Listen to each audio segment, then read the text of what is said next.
super PACs going in for Abdul or super PACs going in for me. We have a problem with campaign finance reform in this country. I have an A grading from End Citizens United. I have been endorsed by Defend the Vote. I have voted consistently, and I'm going to stop Mike Rogers from getting anywhere close to the United States Senate, which is why he doesn't want to run against me, and which is why somebody like Governor Whitmer is supporting me in this race. Congresswoman Stevens, thank you. I want to give some equal time here to Dr. El-Sayed, and specifically I want to talk to you a little bit about this geopolitical weight that we all feel in this community, which is about the Israel-Palestine issue. A lot of people are streaming right now, and that is also great. Election greatly. It colors but the at Democratic 8 p.m. Party. EST, How so do you about see 20 yourself minutes, moving we're forward going to should you have become a senator here, bunch of handling the situation with Iran, liberal voices Israel, and Hamas? about how we can protect and preserve the fight for a normal, successful liberalism in this race that to help preserves elect civil my rights opponent because and economic justice they know for all that she'll be a reliable vote, just like she took the face last week to send your tax dollars to a foreign government rising that is new Gamergate wave arming and abetting the very people who want to authoritarian foreclose on the possibility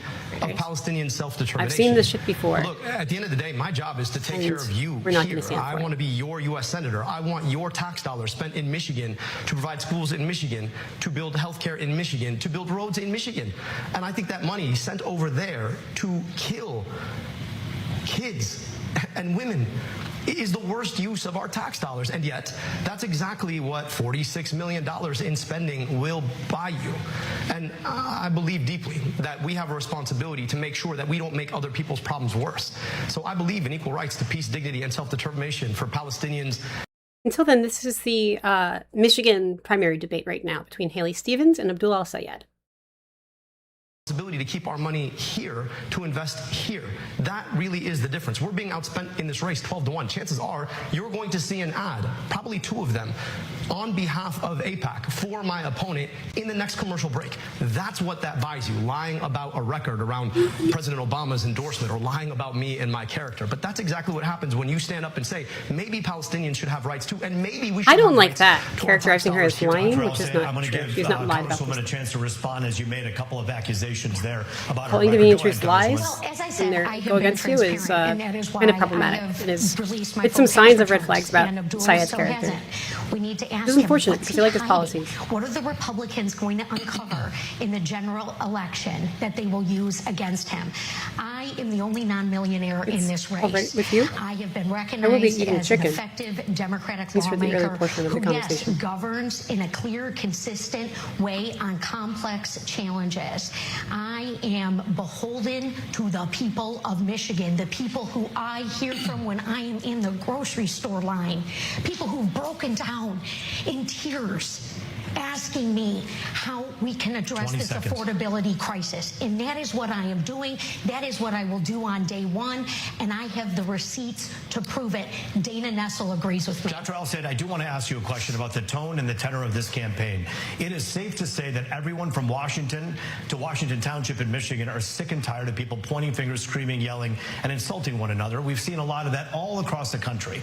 Just earlier this week, we heard that there was some kind of a Zoom call in which you had referenced an opponent as ogre on a pike, and so many people took offense to that, and it really pointed to the bigger question about the tone and tenor that you've been accused of having in this campaign.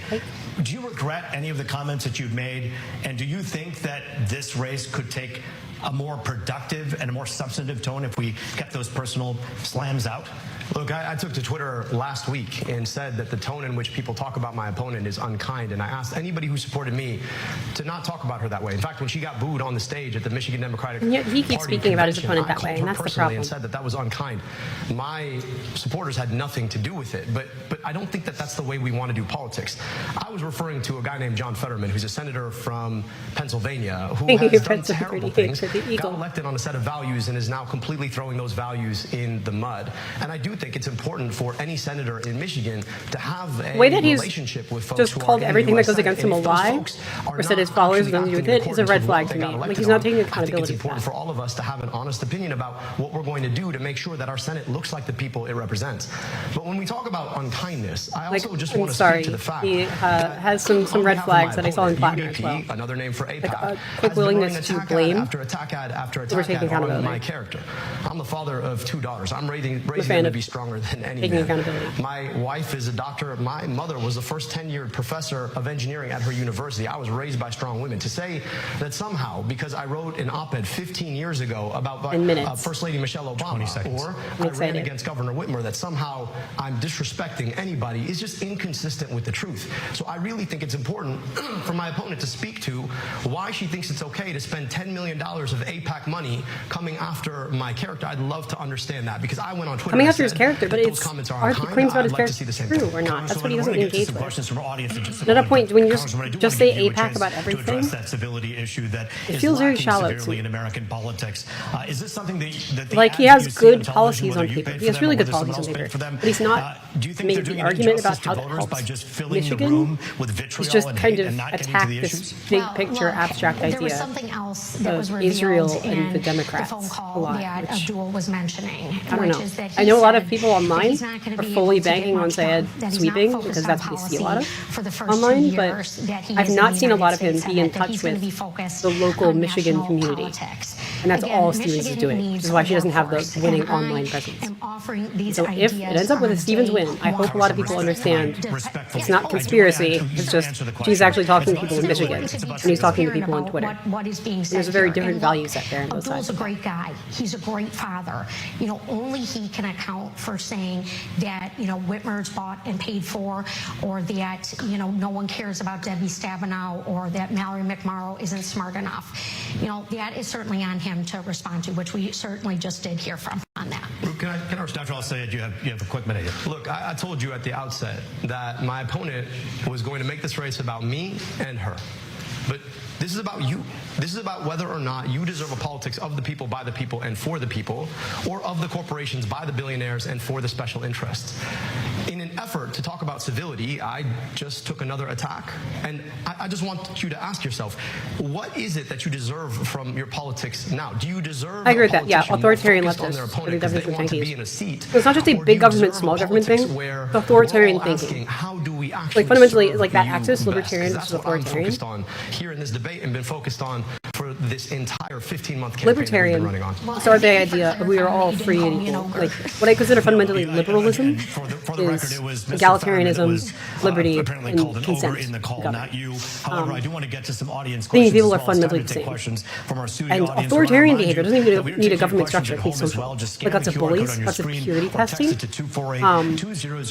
fundamentally thinks they're better than you, and you owe them respect and they don't owe you anything. It's like a psychological authoritarianism. Will be answering your questions, but right now we begin with Hannah. And certainly, if you think that you have any right to put people you disagree with into camps of any kind, like re-education camps or whatever, you can't abide disagreement.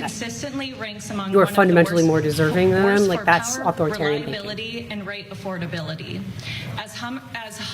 Oh yeah, thanks. So yeah, I really want to do that. I need like some people to reach out to start. Federal policies So thinking kind of like will you champion to ensure it's sort of like a segment you see like Mr. Rogers' Neighborhood, where they bring someone in. That's Me Street. They throw the camera to somebody. Yeah, well, and Hannah, if it's like small candidates running for even like local races, like a state house district, I would love to talk to. And like a climate scientist who can actually explain, like go back to basics. I feel like we've lost a lot of that plot among Gen Z and Gen Alpha, like why climate change is a threat and why that matters. I would love to have those kinds of conversations. I'll make it very mainstream. Might even do it on a different channel. He did grab the screen name everywhere at Blue New Day, and I think that's like a really positive, wholesome kind of subdivision. And I already have like graphic assets. Here, I'm sorry, I mainly make short form stuff because I have like a chronic cough. I go long form. I get dehydrated a lot, so I drink a lot of like soft drinks or water. I like doing panels or debates sometimes, but I'm not very formal about it. And I don't think it's necessarily. This is going to be a discussion panel.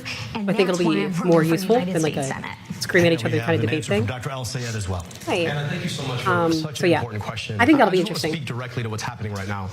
You've got DTE, which is the biggest spender in our entire politics. They spend on 93%. Yeah. So I really hope of with the this panel entire we do elected not state waste all our legislature, time as well as getting most of stuck our on congresspeople, definitions including my colleague of what like here. tankies or And that authoritarian allows them to leftists get are. away with things I would like to spend more building time one of focused the on largest prescriptions. hyperscale How and why we data can rebuild centers like a left in our state that has not in ex abandoned parte approval. Now, that's fancy black terms for liberalism, saying like the approval black left of the without actually Democrats going who through the turn up normal and show process. out and this is going to care about real increase the change. load on our grid Like in the by 2010s, we were more than all twice. very Now, we just intersectional lost and our locked in on the power same for page. 5 And we days cared in about a people. row We because did of a good mid-level things. storm. And I like that. And I We miss need to that do a because lot we better. have frankly To lost me, that. It's about transparency in policymaking. And I really want to bring that back because what I've seen now of like the group calling itself the left online is a group of just like really angry white men and no one else is there anymore. And they only care about Marxism. And if you speak up about like, hey, this group seems kind of racist or kind of sexist, they'll say you're punching left. Like they've taken over the spotlight and pushed everyone out of it. And it's not productive. It hasn't worked. The Bernie gambit hasn't worked. And it's harmful and we've just lost a lot along the way.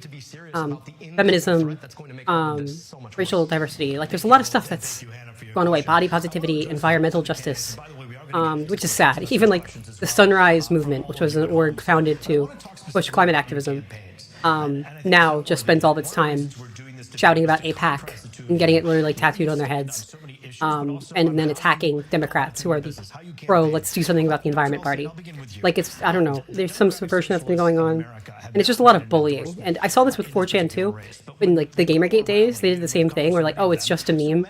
No, it's not. Like, oh, it's not serious. We're not actually promoting Maoism unless you get it, in which case we totally are.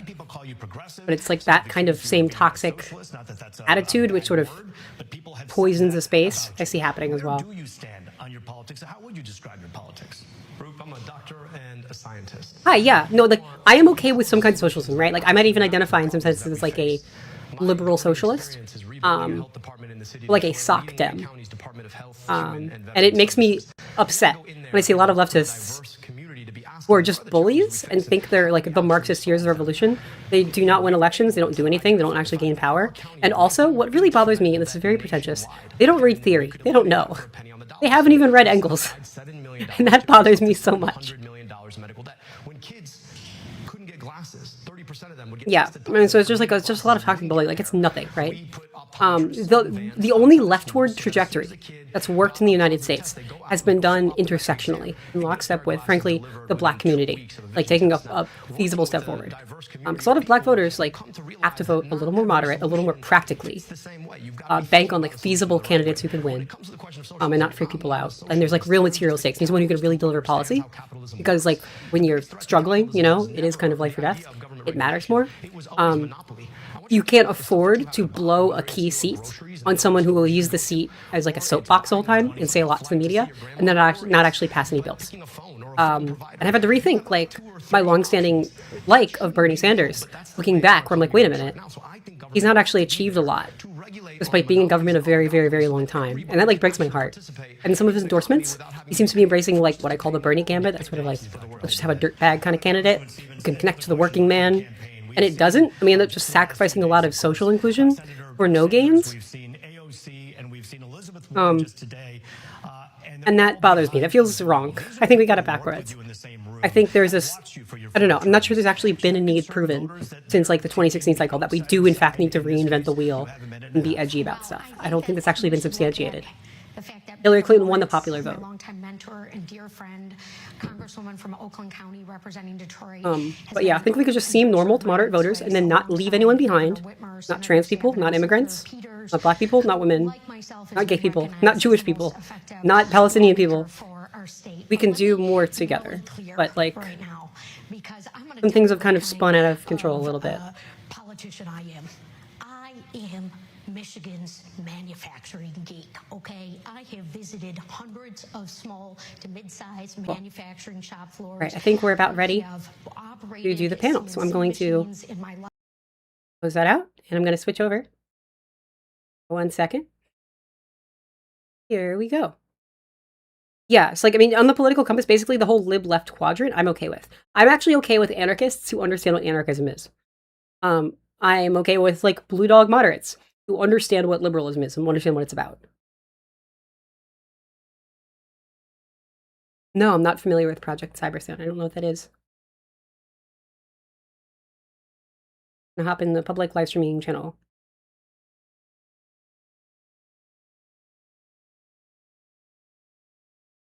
Right? Yellow? Yellow, blue, green, purple.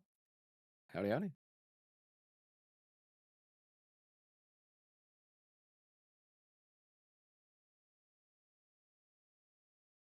I would hope so.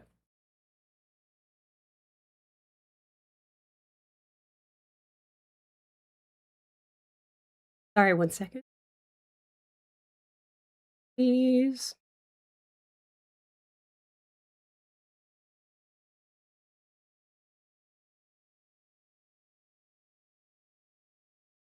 Cool.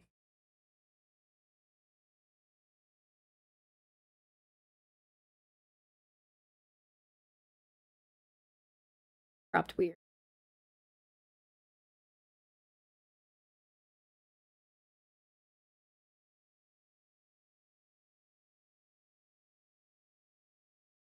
Dropped weird.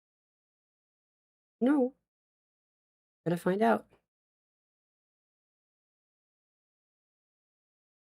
be honest, I have no clue why it's dropped weird.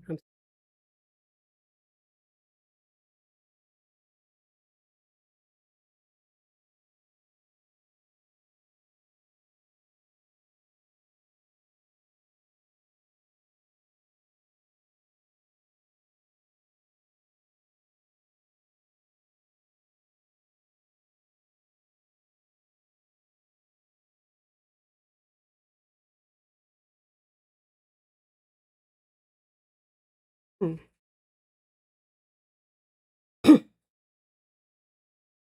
Well, I'm having a weird problem, gang. Can you hear me? Yeah, you guys should be able to hear me.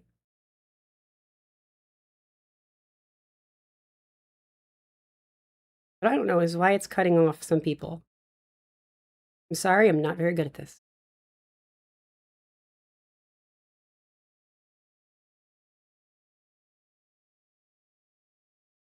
Reset transform.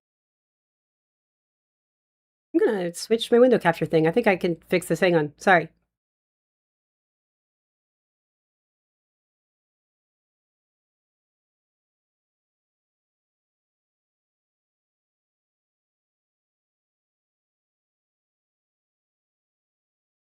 Damn. Damn, I'm also live.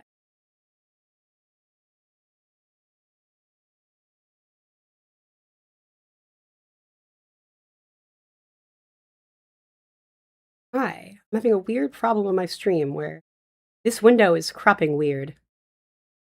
Oh well.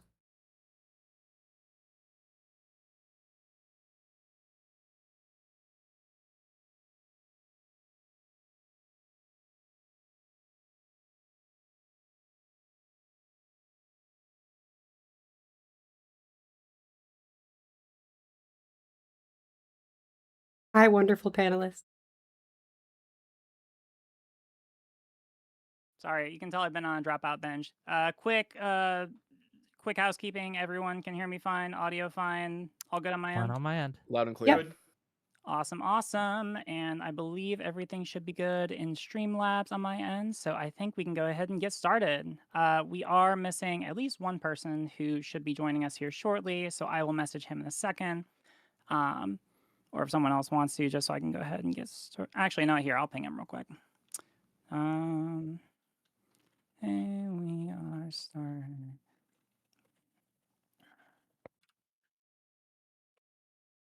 Thanks, Chad. Well, appreciate it. He's a little bit late, so whatever. He doesn't get the intro or the rules. So I will briefly catch him up when he does get here, if he does. Anyway, so today, what we're here to discuss is the subject of tankies infiltrating the Democratic Party. How this is going to work is I'm going to start by giving some brief background for context, and then I'm going to go around and ask each panelist to introduce themselves and say whether they agree that tankies are infiltrating the Democratic Party and whether that's a real cause for concern or if they disagree with that. If someone disagrees, the conversation will start there. And then if and when everyone agrees on the issue, we will move to discussing how we should address this. Sound good? Sounds great. Yep, perfect. Great. Here is the relevant context. On July We did it, chat. 18th, We did it. 2026, political influencer Hassan Piker spoke as an invited speaker at the event hosted by the College Democrats of America in Washington, D.C. Notably, Hassan has a long-standing record of major controversies, including having said that America deserved 9/11 and that it doesn't matter if fucking rapes happen on October 7th. And especially relevant here, Hassan has also said that he, quote, doesn't give a fuck about the Democratic Party, unquote, and that he's trying to infiltrate the Democratic Party to try and push his own agenda. When Hassan spoke at the College Dems event, he also described himself as, quote, an outsider currently pushing for an insurgency, unquote, and concluded his speech by saying, quote, no more to the Democrats who compromise, who conciliate, and who betray us, unquote, while dressed as Mao Zedong, the Chinese Communist revolutionary. Now, most relevant here, Hassan seems to also have been able to get Cameron Landon, the executive vice president of College Democrats, yes, I love you. to deny Thank you. entry to Destiny and other influencers who have been openly critical of Hassan for these stances. This is especially concerning because Destiny is an actual supporter of the Democratic Party with a proven track record of rallying his followers to canvass for Democratic candidates. With all of that context, I will go around and ask each panelist to introduce themselves and say whether they are concerned about Tankies infiltrating Democratic Party. And I'm just going to go in order on my screen. Alice, could you please start? Hi, I'm Alice at He's Right Show. I believe Tankies are a problem in the Democratic Party. I think they are fundamentally illiberal, and I think a lot of well-meaning progressives don't understand the kind of threat they're facing, especially when they try to be in spaces they consider like the local DSA chapter party or whatever. And they have a lot of people in their circles who are very dangerous and don't respect minorities. Great, thank you. Going to the right on my screen, Ethan, could you please go? Yeah, howdy. My name is Ethan, handle at I'm officially Ethan, and it's an objective fact that Tankies are trying to hijack the left wing or the Democratic Party. And this proves to be a real threat for us as people who actually do champion things like the rights of minorities, right?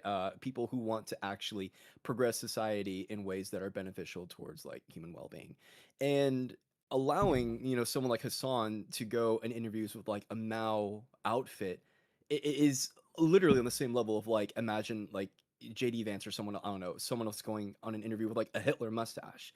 And the fact that we have vice presidents in notorious college organizations that represent Democrats covering on behalf of someone like Hassan, who does the rhetorical equivalent of having a Hitler mustache, except for Mao, is absolutely insane. This is a real threat that needs to be addressed as soon as possible. Thank you. Going around, North, could you please introduce yourself and give your position? Hey, I'm Ryan, otherwise known as North Online. You can find me at YouTube at youtube.com/NorthIsLive. Yeah, I think it's pretty clear that Tankies are starting to gain some momentum within the Democratic Party. Where this comes from, we can talk about it. I think it's probably due to some sort of reciprocal radicalization, as well as this general misunderstanding about like left-right dynamic, and when it should be like liberal versus illiberal, and we'll get into that. So. Thank you. Moving on, Alish, could you please introduce yourself and state your position? Hello, my name is Alish, and I definitely believe the DSA party overall is a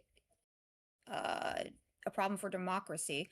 I've gone through their website and read all of their core beliefs, and essentially it reminds me of the equivalent of when I become school president, I'm going to put soda in all the water fountains and make homework illegal. It essentially just like boils down to that for me. They're making a lot of promises and a lot of things that are kind of like contradictory. And a lot of the promises that they're making are essentially like a Trumpism to me. Like they're standing up making all these promises, and I hardly think that they're going to keep even one or two of them. So essentially, I find that, and this might be a little bit controversial, but I find that maybe some DSA policies can work in a microcosm, such as like very isolated, but overall it's not going to work for like large scale. Great, thank you. I'll also make a note there. We can come back and circle on this about whether or not we're going to define DSA as being Tankies, or like what's the scope of the problem, or the scope of like who are we classifying as a group of concern within the Democratic Party, but we can come back to that. Thank you so much. Rounding us off for introductions, Wick, could you please introduce yourself and tell us what your position is? Yeah, as stated, my name is Wick.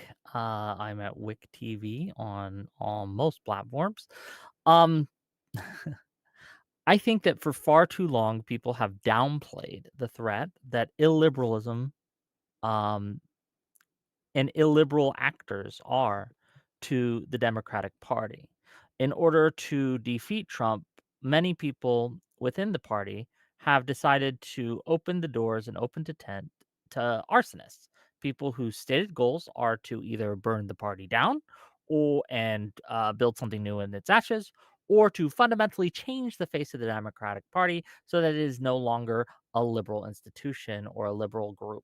I think that these things are existential in nature. And while I would disagree with anyone who would characterize that these people have already taken over the party, they have not.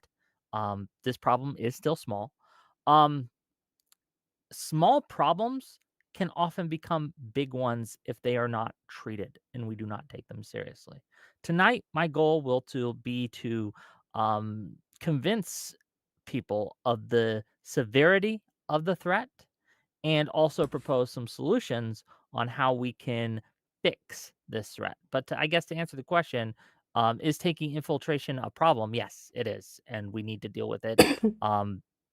An ounce of prevention is worth a pound of cure. The sooner we do it, the easier it will be. Thank you. I think the Thank you, I external really links appreciate it. control is a Also, great point in chat. clarification of housekeeping. I turned my volume up a little bit because I was told it was a little quiet. Do I sound better coming through on y'all's end? You sound the same to so me, good. but I never had any problems. Oh, okay. So anyway, moving ahead, I guess I want to, before we talk about solutions, I guess I just want to make sure that we're all relatively on the same page, because it sounds like for the most part, we all agree on the fundamental issue of tankies infiltrating the party. I guess I want to ask the panel first, is there any question or is there any conversation worth having about the scope of it? So are we counting like concerns about socialists or members of the DSA? Like, is that a conversation that people would like to have? Or if not, we can just go ahead. Yeah, I don't know about like how long the conversation has to be, but I was I was telling chat this earlier, but I guess I'll tell you all. The reason why I think it's important to stress that and maybe have something on record from all of us that this is a threat and kind of define the scope of the threat. I was watching Live and Learn before I hopped on here, right? Just like 20 minutes ago, I would say. And they were talking about the same subject we're talking about, only in a very, very different manner, right? You had Pisco, Soy Pill, even IRI to some extent, kind of downplaying the threat that this was. It got so bad that they saw me in chat and Pisco was struggle sessioning Hutch to disavow me because I was disagreeing in chat, and Pisco was like, "Say you disagree with Wick. Say it. Say he's wrong. Say he's crazy." It was crazy. And I think that there are too many liberal creators, liberal influencers, liberal actors in this space. And again, I do think that Pisco is a liberal, but I think that he has, for whatever reason, decided that this isn't a problem. And he's, whether he intends to or not, running cover for really bad actors. He's acting as if we have been diagnosed with cancer, but it's only stage 1. So don't worry about it, gang. It's not really a problem. But everyone knows the best time to deal with cancer is when it's small. And so, yes, I think that there is a value in discussing what is the scope of this threat, because it's not just the DSA. I would include liberal creators who downplay the DSA, or downplay the threat, I should say. I would include people I would otherwise consider allies who are not taking this seriously. I think that they are also, in their own way, and not to the same severity or scope, a threat to the Democratic Party. Okay, thank you. Oh, sorry, go ahead. Oh, no, No, okay, no. I'll go. Thank you. He's right, especially in the sense of the complacency. Honestly, I'm very much reminded of MAGA in its early stages, or at least how the Republicans acted, right? Because what we're seeing is, you could say like 2 groups of people, right? And we're gonna see like a repeat of this, okay? So in the early stages of MAGA, there were the people who saw Trump as like, okay, like he's like a necessary bad to beat the Democrats, right? And then so they went with it. But then as they gave in more and more, then now we have the absurdity that we have today. And we're going to see that exact same thing with the far left if we don't do something to squash this as soon as possible, right? And then your second group is going to be people who are like your LARPers, right? They just don't care. They're just in it for like the political gain. So either A, you stand on some principles and know when to cut things, or I guess B, you really just don't care. And we need to avoid a repeat of MAGA, except on the left. True. Yeah, go ahead. Right now it's open discussion. I'll ask questions and simulate, but I don't want to be too active a participant. So yeah, another example I noticed before MAGA, the one before that, was Gamergate. And I've written papers on this in classes about like new media stuff and all these kinds of things. Read books on like misinformation and memetics and how this stuff spreads. These movements tend to be onions. And I think it's very important to like separate this out and model what this looks like. Because a lot of these conversations, people end up talking past each other. In the core, you have someone who's like intentionally so bought in to an ideology, typically like a hate ideology, that they will like say or do anything to make that happen knowingly. They will like create propaganda or like manufacture stories. They think the ends justify the means because they truly believe in their goal. Then you have like layer 2 are people who are also bought into that ideology and will even like actually just believe and trust the examples of like racism fodder or whatever, or like actually believe the rhetoric and understand what it means. And they tend to also be kind of like giving their informed consent. They actually believe in it. Then the third level are people who also join in and will say those same things and share those same things and like represent those things without knowing it and thinking it's kind of like a joke or not super serious. And then the fourth level are people who aren't even a part of the movement, but they just see those people who say it's not serious or it's actually about something else, and they take their word for it. So like with Gamergate, there's like intentional misogynists and liars, like about women. There's like a disgruntled ex-boyfriend of Zoe Quinn. Then there were like the actual like sexists on 4chan. Then there were all of the normies on YouTube who said, oh, it's just about ethics and games journalism and thought it was fake.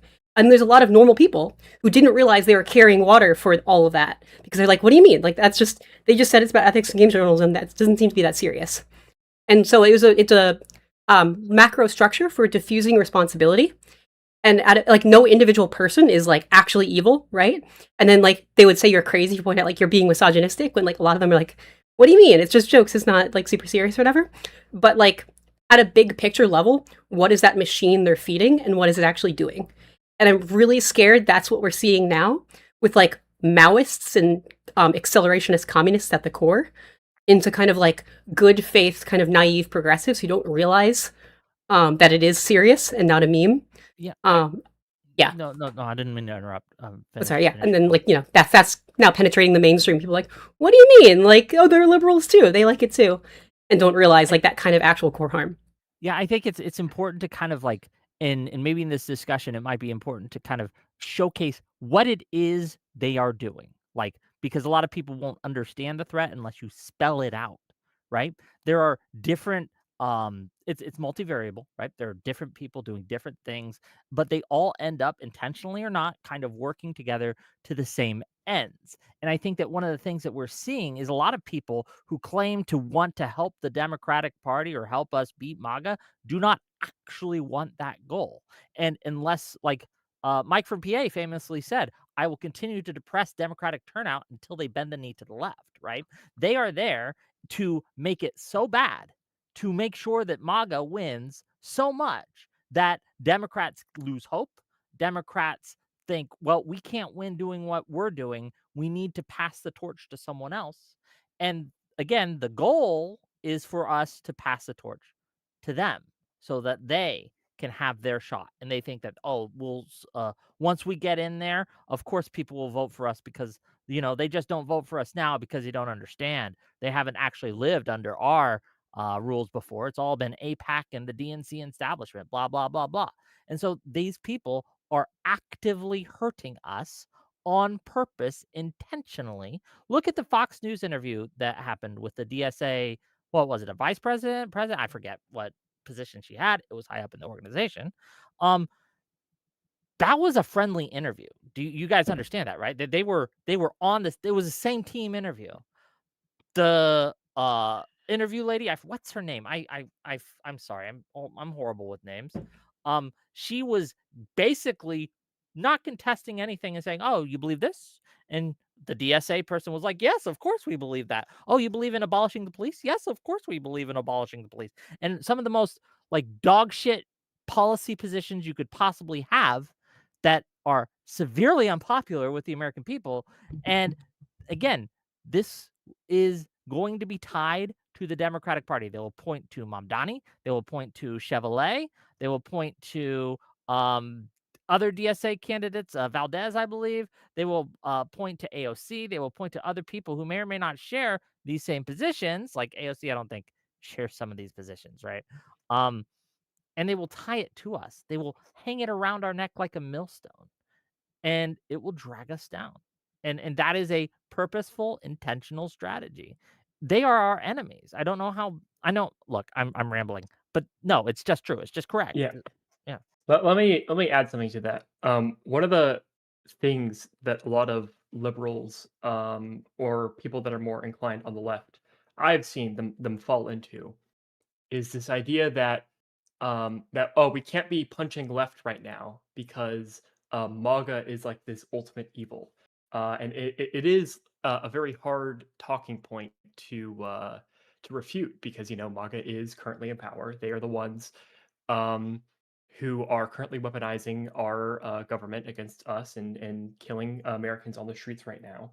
Uh, but just because we recognize the current threat, that doesn't mean that that doesn't mean that we have to ignore uh, the new threat that's being birthed with the rise of the DSA within the Democratic Party currently. And if we can't fight against that, then everything that we've worked hard for in order to bring MAGA down, we're just gonna have to do it all over again with a new DSA leftist, whatever they do if they manage to gain power.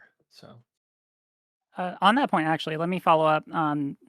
So I think that yours and Wick's point actually could tie together. In that I wonder, let me pose this to the panel. How do you all feel about framing the current divide that we're seeing emerge in politics, not as one of the right versus the left as much, as rather a liberal versus illiberal divide? So for example, with Wick, having people from the DSA being able to go on the Fox News and give like a friendly interview, that would, in my mind, explain why you could be able to see something like that, because they are on the same side. They're on the side of illiberalism.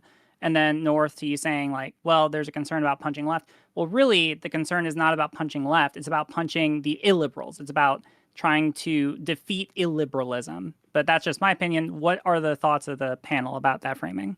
Yeah, look, first of all, that concern about punching left, it's not real, right?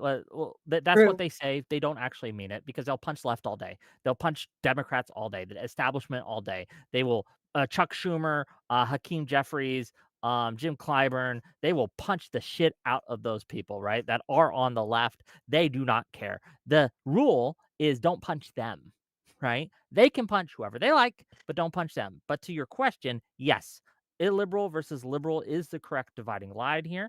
And I think that that's why it's important to define what the Democratic Party stands for and to reaffirm to people that the principle that you have to have, and this is non-negotiable, if you want to be considered part of the coalition, right? Not just an ally who votes with us sometimes, right? Not just someone we sometimes work together with, but an actual part of the coalition, you have to have a liberal value system. You have to at least have some core liberal principles about you, and you cannot be an authoritarian.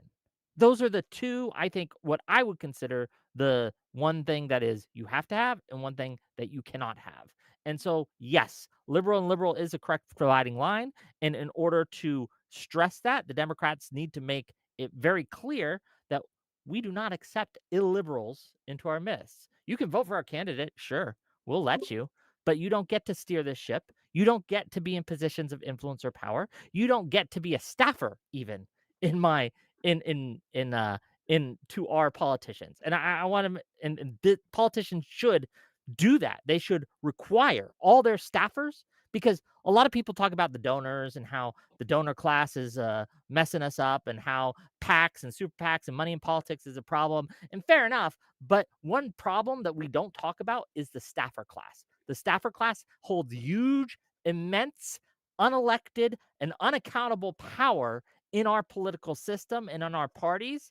And this is driving each party, it's not just a Democrat problem, to very extreme issues. Because what a politician will do is a lot of politicians, they came into power, they didn't know about this social media stuff, especially Democrats. They don't really have a connection with new media, as they call it, right? And they rely on their staffers to kind of guide them and kind of like, well, you're young, you know these things. What should I be looking for? How should I be approaching things? What is it the kids want these days, right?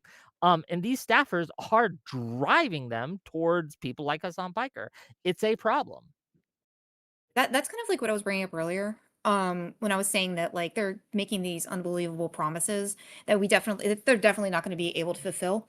I also kind of want to touch on the fact that you said um you absolutely have to have a dictator in order to carry any of this out because under their voting structure, they want to eliminate the two-party system. And the elimination of the two-party system just simply doesn't work with the current voting system because they also want to eliminate the popular vote. And the popular vote simply does not work without the two-party system. What would work is something called ranked choice voting, because if you have multiple different parties and everybody's voting for different things, you're going to have one party that's going to win out only because maybe it has a tiny more. So let me give an example. Have you ever heard of ranked choice voting? What it is? I'm familiar, yes. Okay, yeah. So the ranked choice voting is the only thing that is congruent with a multi-party system, and they have no plans of doing that. They just want to do popular vote only. So which means that essentially they're just going to elect a dictator, and since they're not going to, and since they're breaking down all of the normative structures for removing people, there's no way to remove them. So there's literally, because I mean, again, they want to abolish the Constitution, they want to abolish all of this other stuff. So essentially, they just want to elect a dictator and then have them control everything, and then not have a way to remove them, and then everybody's voting for like 500 I don't, different candidates. I don't know if ranked voting does that. No, Yeah. no, no, no. I'm saying, well, No, what do you mean? well, What do you mean? I Ranked choice voting is something that you can implement well or implement poorly. No, no, no. And I I'm think saying, go ahead. right. I'm saying that if they eliminate the popular vote, right? If they eliminate the current electoral college and instill only popular votes, and then also eliminate a two-party system where they have like 500 different parties that you can just run as whatever party you feel like it doesn't work. You can't have a popular vote with 500 different parties. It simply is incongruent with electing well, somebody that represents the I entire I I population. I I think I think the better thing to home in on there is that the policies that they are advocating for, one, I think are generally against like what we would call like the mainstream Democratic Party. So they're like anti-Ukraine, generally like anti-capitalists are way more extreme on anything else when it comes to like uh, I think they want to basically remake the entire Constitution with like eliminating the Mhm. Senate and eliminating the office of the presidency and all that. Um, so I think something that we need to focus on is that these people don't believe in America as like we know it now. Their Mhm. goal is to like fundamentally reshape America into something completely different, whether uh, it's going to be like how the DSA platform currently is, or whether it's going to go even further than that, because it seems from like many of the interviews of like higher up people in the DSA and with their more extreme candidates now being elected, like Xavier, uh, that they're more on like like the tanky slash Maoist um, Yeah. leaning, which is Yeah. extremely scary to have someone like that in our politics.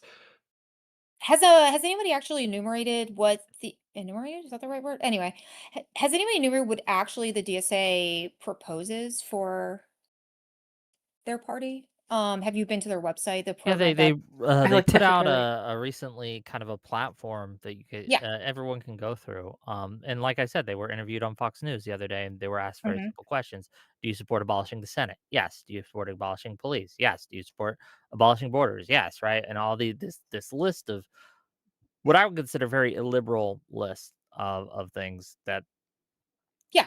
is just Also, unpopular in sorry, America. let me just interject because I don't want us to get like too down the weeds. Something that might be useful is to clarify what we mean when we're talking about liberal values, right? Because Alish, like, it's not so much what they're trying to push in particular. It's not like we're, the issues are like the particular ABC of what they're advocating for. I mean, some of them are crazy, but like ultimately, when we're talking about liberalism versus illiberalism, in my opinion, people can disagree, is the how they want to accomplish those goals. Whereas illiberalism fundamentally is usually associated with imposing policies by force if necessary, despite or without the consent of the public. That's fundamentally, in my opinion, what's the difference between liberalism versus illiberalism. Whereas liberalism focuses on consent of the majority, democratic process, peaceful transition of power. Does anyone disagree with that, or? Well, I think it's helpful to maybe expand on what liberalism is. I think that's a good cue, because a lot, like, especially in American politics, everyone on the left is called a liberal by the right, when it's not true. Many people on the far left are not liberals. We do not claim them. And there are people who are on the center right, like maybe North would consider himself maybe moderate, center right-ish, who I would consider a I liberal mean, as I consider well. myself a conservative, but I believe in liberalism. Yeah, and you can be a conservative liberal, you can be a progressive liberal. Liberal is something that you can be with many other types of ideologies, right? But you can also be an illiberal conservative or an illiberal progressive. And those are the people I have a problem with. So what liberalism is to me is like uh, recognizing the rights of the individual that are more important perhaps than the rights of all, or when the wants of everyone. So for example, a lot of the far left, right? A lot of these illiberal people will say something like, "Don't you love democracy? Don't you want democracy? Democracy's good, right? We want people to be able to have a say, right?" And that's true to an extent. But I think all of us would agree that we don't want people to be able to vote on whether or not we get the right to free speech, or we get the right to a fair trial, or we get the right to all these things. We don't want the majority, we don't want those rights dependent on a majority vote, right? And so, at least for me, I think liberalism recognizes that. So it's not just the consent of the governed, but a limited government power. And if you limit government power, that limits democracy to a certain Yeah. extent. Rule of law, also important. Everyone is equal under the law, equal treatment under the law, right? And that we don't just blow up institutions that disagree with us. A lot of the people who are complaining about abolishing the Senate, I think it's very illiberal, right, to do that, because they're only doing that because the Senate disagrees with them, because it has as some have put it, a structural benefit to the Republicans. And while that is true, the Senate, at least in the American government system, performs a vital function to limit and put a check on mob rule. And I think that's important. And there's a whole political pluralism, allowing other parties to actually exist. That's also something that is a liberal value that we need to stress, because a lot of them, if they could, would just eliminate all opposition politically. Yeah. Can I Go ahead, please. can I maybe focus in on something But before you do, does anyone disagree with my list here, or does anyone have a problem with my definition? No, Like, yeah, no. democracy, individual rights, Pluralism, yeah, due process, all that. I think a good due process, upholding the rule of law. like a good kind of question to think is like, all right, if they're in if the tankies or if the the MAGA people are in majority power, like if they could put people who disagree with them in camps, would they try to? That's, I think, usually a pretty decent kind of metric. What were you saying, Alish? Yeah, that's fair. They would. So I was going to bring up a specific policy, and whether you think it's liberal or illiberal. I think that this policy is illiberal. One of their policies is to end the U.S. war machine. That's the heading. They say defund the Department of War and all foreign wars and close overseas military bases. Support and fully employ veterans. I mean, that's fine. And immunity for U.S. war criminals, and support the International Criminal Court's mandate to prosecute war criminals. I don't think that's something that was ever a problem. But I think that defunding the Department of War is completely illiberal. I don't think that makes any sense from the standpoint. I don't know if it's illiberal. It's just bad policy, though. Well, no, I would I think don't that know. Actually, I think when it comes to like maintaining the global like structure, I think it actually is illiberal because Yeah. when the United States or like some like large power isn't here to ensure that all the countries in the world play nice, right? Then you've got countries like Russia who come in and invade Ukraine, right? So like defunding that allows for bad faith actors who are not liberal to come in and like wreck shit Yeah. essentially. Because I mean, there's no mention of defunding the military. It just says defund the Department of War. So like, who's going to control the military? They're just going to do whatever they want. I mean, Well, I like, think it's generally accepted that these people hate like the military industrial complex and would like Yeah. basically either pull out completely of Ukraine and do things like nuke Israel, probably. So. Also, well, wait, again, you can't nuke somebody without a Department of War, right? You can't just like. You can. I mean, the executive. How? Who's gonna? Hold on. The We need checks and president has a balances. nuclear That's the codes spirit of and- liberalism. Yeah, quick Yeah. interjection. Thank you for joining the stream, Destiny. Appreciate having you here. Just to catch you up briefly, we've been discussing the scope of the issue, so whether or not we would, instead of just focusing on tankies infiltrating the Democratic Party, if the real divide that's worth looking at is liberal versus illiberal people, and I guess in this case, illiberal people invading the Democratic Party. And then once we get to a consensus, we're going to move to recommendations of how to try to address that. Cool? Cool. Awesome. All right, everyone can hop back in. But yeah, so Alish, you were saying something. Go ahead. Yeah, I was saying that it is completely illogical, illiberal to think that we can just stop wars. Like we can't just stop doing war. War is essential, even though people don't like war. Obviously, we don't want to start wars, but we can't just abolish war. That's a completely illiberal policy. It's Well, I think it's a necessary evil. Okay, this is bothering me. It's not a liberal. It's not a liberal. Yes, But it it's bad. is. It's How is bad it not policy. illiberal? But How is it's it not not a illiberal? liberal. Being How is it not not wanting illiberal? more wars is not necessarily illiberal. It's just bad. No, defunding the Department of War is illiberal. Yeah, it's different. Because basically, if all freedom or voice or whatever is ultimately accountable to force, we need force to hold everyone accountable to democracy. That's why it's good to have things like NATO or like interventionism in general. Like that's how we keep that democratically accountable. When we defund our military and just leave it to the militaries of tyrants like Russia, that is carte blanche for authoritarians to operate. Well, yes, that is the result of the policy. That's what makes it bad policy. I just don't think it's necessary. Like the funding levels for different departments aren't necessarily individually an illiberal act. But if this this is semantics. We're nitpicking. I don't mean to. Yeah. I think the most more important. Like, look, it doesn't matter necessarily if it's illiberal or liberal in order to like defund the Department of War. We just all understand that it's generally bad policy and going to be destructive to the United States of America, and also probably going to leave the rest of the liberal world, which we lead in a more defenseless position. It's just pretty simple. I guess my major problem, and I want to come back to this now that Destiny is here, is the people who are ostensibly on our side, who continue to run cover for these bad actors who are helping in a very real way MAGA to win. And they may not intend to. They may not be doing this on purpose.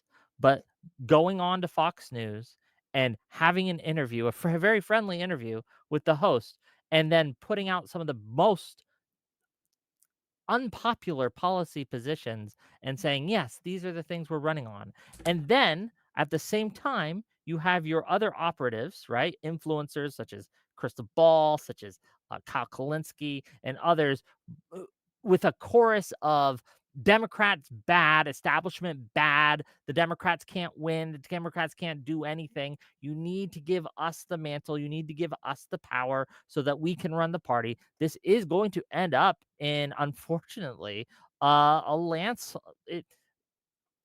Every time the DSA or a DSA candidate wins an election or gets national attention, our chances to control the Senate and the House reduce. It's a problem, and we need some way to address this problem. And we need to stop being polite with people who are running cover for this problem. We need to call them out, hold them to account, and call them what they are, Trump's strongest soldiers. Can I ask a question to the broader panel, I guess? Do we think that tankies and the DSA are a problem for the country / the Democratic Party?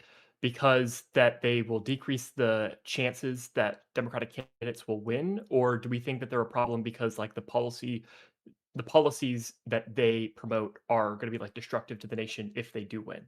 I'm kind of curious where everyone is on that. I think that North's question there is really important because I feel like sometimes we get lost in terms of like, do we for what he just said, like, do we support these people because they're, or do we not support them because they're not electorally popular because they have some like core value clash? And I think that on two different levels we have to operate there. I feel like the first thing is that we have to understand like what the Democratic Party is. We have to understand that there's like room for disagreement in our party, and then there's probably room for things that we probably shouldn't have disagreement on, or there's not room for disagreement on certain things.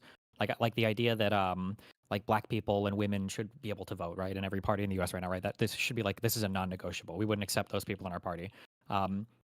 Probably the most like contentious issues maybe is like abortion. Is like, is that really a thing we want to debate in the Democratic Party? Like as between being staunchly pro-life or not? Probably not. I think that's probably a core Democratic Party value. And then maybe things on like gun control, we might have differences there, or like in affirmative action, we have differences there. And then where we have differences, we can accept that there are going to be people that are in the party that are different. But then we move on to the next thing in terms of like what is electorally viable. Like we might not support a thing because it's electorally viable, but there's a difference between not supporting that thing because it's not electorally viable versus not supporting that thing because these people aren't like compatible with our party, right? Sure. I just answered the Yeah, I think or it's important. what North is saying. Yeah. Yeah, I think it. Well, yeah, yes, we can recognize that a lot of these policies, if they are passed, would destroy this country or destroy our party. And they're just bad policies as a whole. While also kind of making the argument that, because for a lot of people, they just want to win, right? We got to recognize that a lot of the electorate, a lot of the Democratic electorate, they just want to win. They don't really true, care but for about those people, we should immediately dismiss those people as retards, because you could test this with one or two hypotheticals, and like, what if but they somebody said, vote. well, we have no, but I'm saying that like if somebody were to say like, oh, well, this candidate can win because he wants to run on the idea of disenfranchising every Mexican from being able to vote, or every like person of Hispanic descent from being able to vote, we'd say, well, no, obviously that's not worth winning. When people say when like people like Josiah and Hutch say, well, we should do whatever we can to win, they're assuming, whether they realize it or not, they're assuming some baseline agreement and values there, right? Like, because we could technically win every single election if we were to just come in and support like the Republicans, right? We should say, oh, well, if a Democrat's going to run, they should just like support every single Republican position, and then we can win in some Republican primaries. Like, well, what's the point in that, right? So there's got to be some, even if people don't realize it, there's some baseline. Like, well, sure, we want to win, but we do want to win with like that are with something that's in our tent of values, right? So for me at least, liberalism and like again, we were talking earlier, liberal and illiberal should be the divide, right? I do not want illiberals in my party. I just don't. I think that they're destructive. I agree that being illiberal should be an out, but there's a lot of like, we had slavery and we were still a liberal country, right? Like you can have I liberal think that things that are yes, like not. in the context of that time, that's true. We were more liberal, but we are even more liberal without that now. Like we have gone from less liberal when we had slavery to more liberal without slavery. And I want to maximize liberalism, right, in a very real way. And I think that like you should at least, if you want to be considered in the party, in the tent, in the coalition, someone we work with, someone who can help drive policies that we promote, you need to have at least some core liberal values, and you cannot have certain illiberal values that I would consider disqualifying.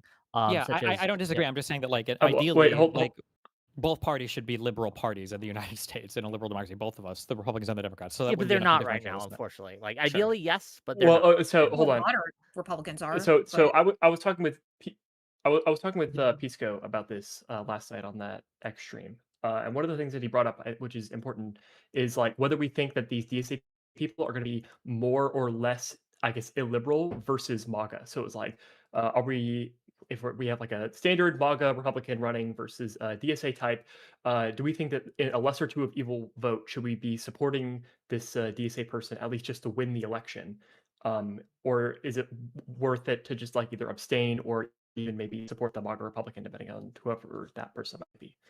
I think that is also something important to bring up. Also, Alish, I saw that you were trying to get a word in. Go ahead.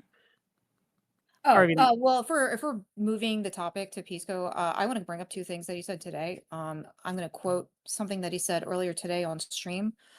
He said that,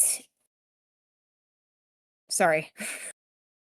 He said that it is congruent with liberal democracy to abolish the police and open borders. he said that those are liberal policies, or those are congruent with liberal democracy. Do you agree or disagree with that? He I additionally, agree. I think it's, again, I think we have to be careful. Like, there's a huge range of stuff that could happen under a liberal society, but we wouldn't like want that in our party. But just because it's things that we don't want in our party, that doesn't make them illiberal, right? Like I agree. arguably pro-life and pro-abortion stances are both like congruent with a liberal society. Theoretically, like open borders where everybody gets the right to vote when they come in, like that. Theoretically, this is congruent with a liberal society. It would probably just be too extreme for that like immigration policy, but that would make it like illiberal, I think. Yeah, we if just need to we, be. Oh, go ahead. I was going to say, if we combine this with one of the proposed DSA policies, which they say abolish ICE, how does that work exactly? Because I mean, I think that's it's a dumb policy. I just don't know if I would necessarily say it's illiberal. Maybe something that would be helpful is Yeah. to get back, like, what are we saying is the issue here? So we're saying that tankies infiltrating the party are an issue, MAGA is an issue, there's some commonality there. Wick cited to the interview that the DSA representative recently had in Fox News that was very friendly. It was not adversarial at all. Ended up hurting the Democratic Party more than it would help any Democratic candidate whatsoever. So, like, what is the issue that we're teasing out here? Because it doesn't sound like it's the policies particularly. Like, what No, are it we? is. It is the policies particular. Like, Okay. these are both problems, right? And we got to address them both, in my opinion. I think I would that. say, or go Go ahead. ahead. I was gonna say, I don't think they're necessarily the policies. I think it's actually a more meta macro, like the political like goal is to kind of like infiltrate and then subvert the Democratic Party Yeah. through like subversive means. It's like running under the Democratic ticket, kind of sort of pretending like you're a Democratic Party person, when in reality you're trying to dramatically change the entire Democratic Party, right? Like I would say that MAGA like dramatically changed the entire Conservative Party, right? So like the Well, problem no. necessarily wasn't Yeah. like MAGA Yeah. like policies. It was that they like, although yeah. Or sorry, go ahead. Yeah, there absolutely are arsonists, wreckers, people who want to go in and to just fundamentally redefine what it means to be a Democrat, what it means to be in the Democratic Party, what the goals we have.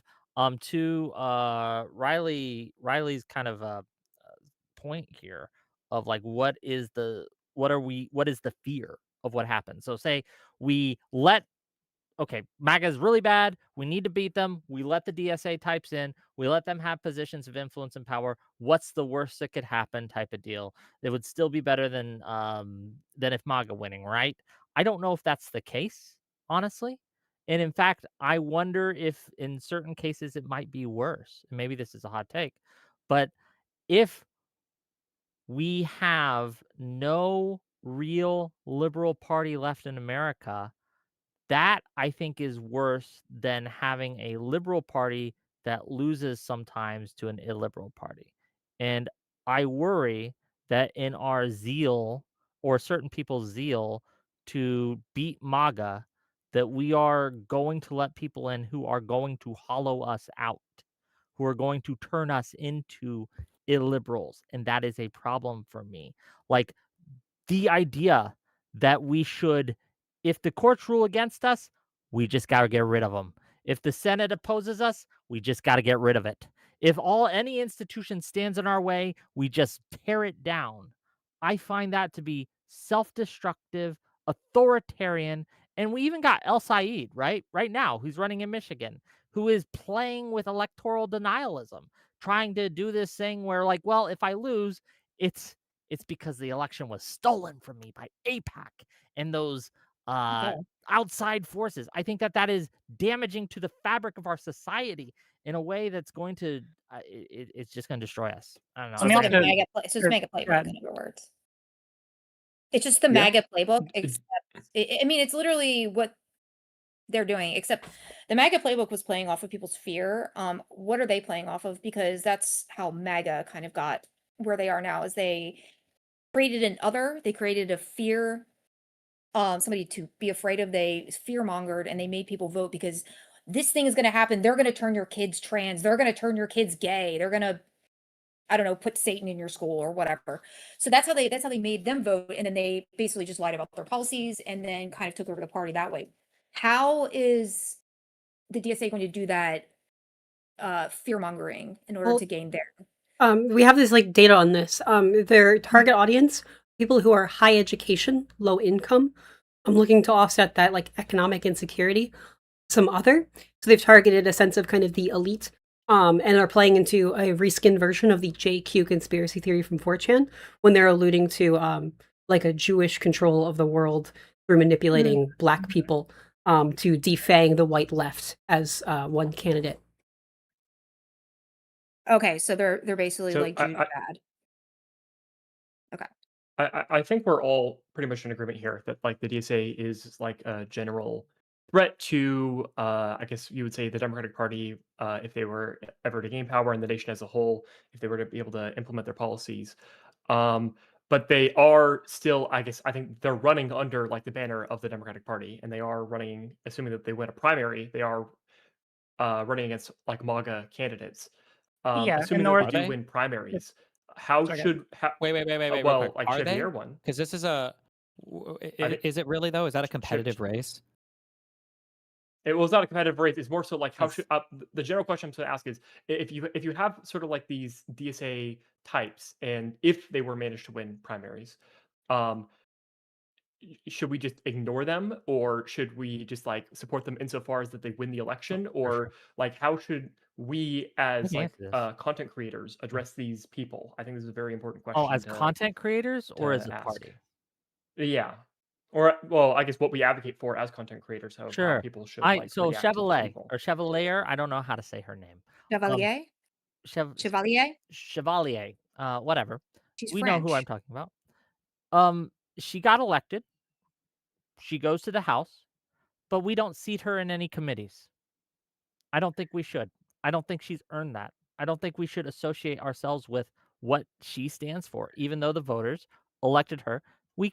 She can come and she can vote in the House, but she doesn't get a place on the committees. I think that we need to do things like that. We need to be ruthless in our separation of these wreckers from who we are.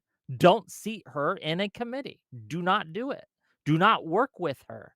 Have her, she can go and she can cast her votes, but we don't give her any air, no oxygen. Can So I, you want to force. Oh, or sorry, sorry, go ahead. let me hop in real quick because there's a lot of discussion on like how we should treat people and like identifying them. I want to propose where I see the fundamental divide and then see if people agree with this or not. So, Destiny, you weren't here at the beginning of this. We talked about specifically what happened with you and the other creators at the College of Democrats event.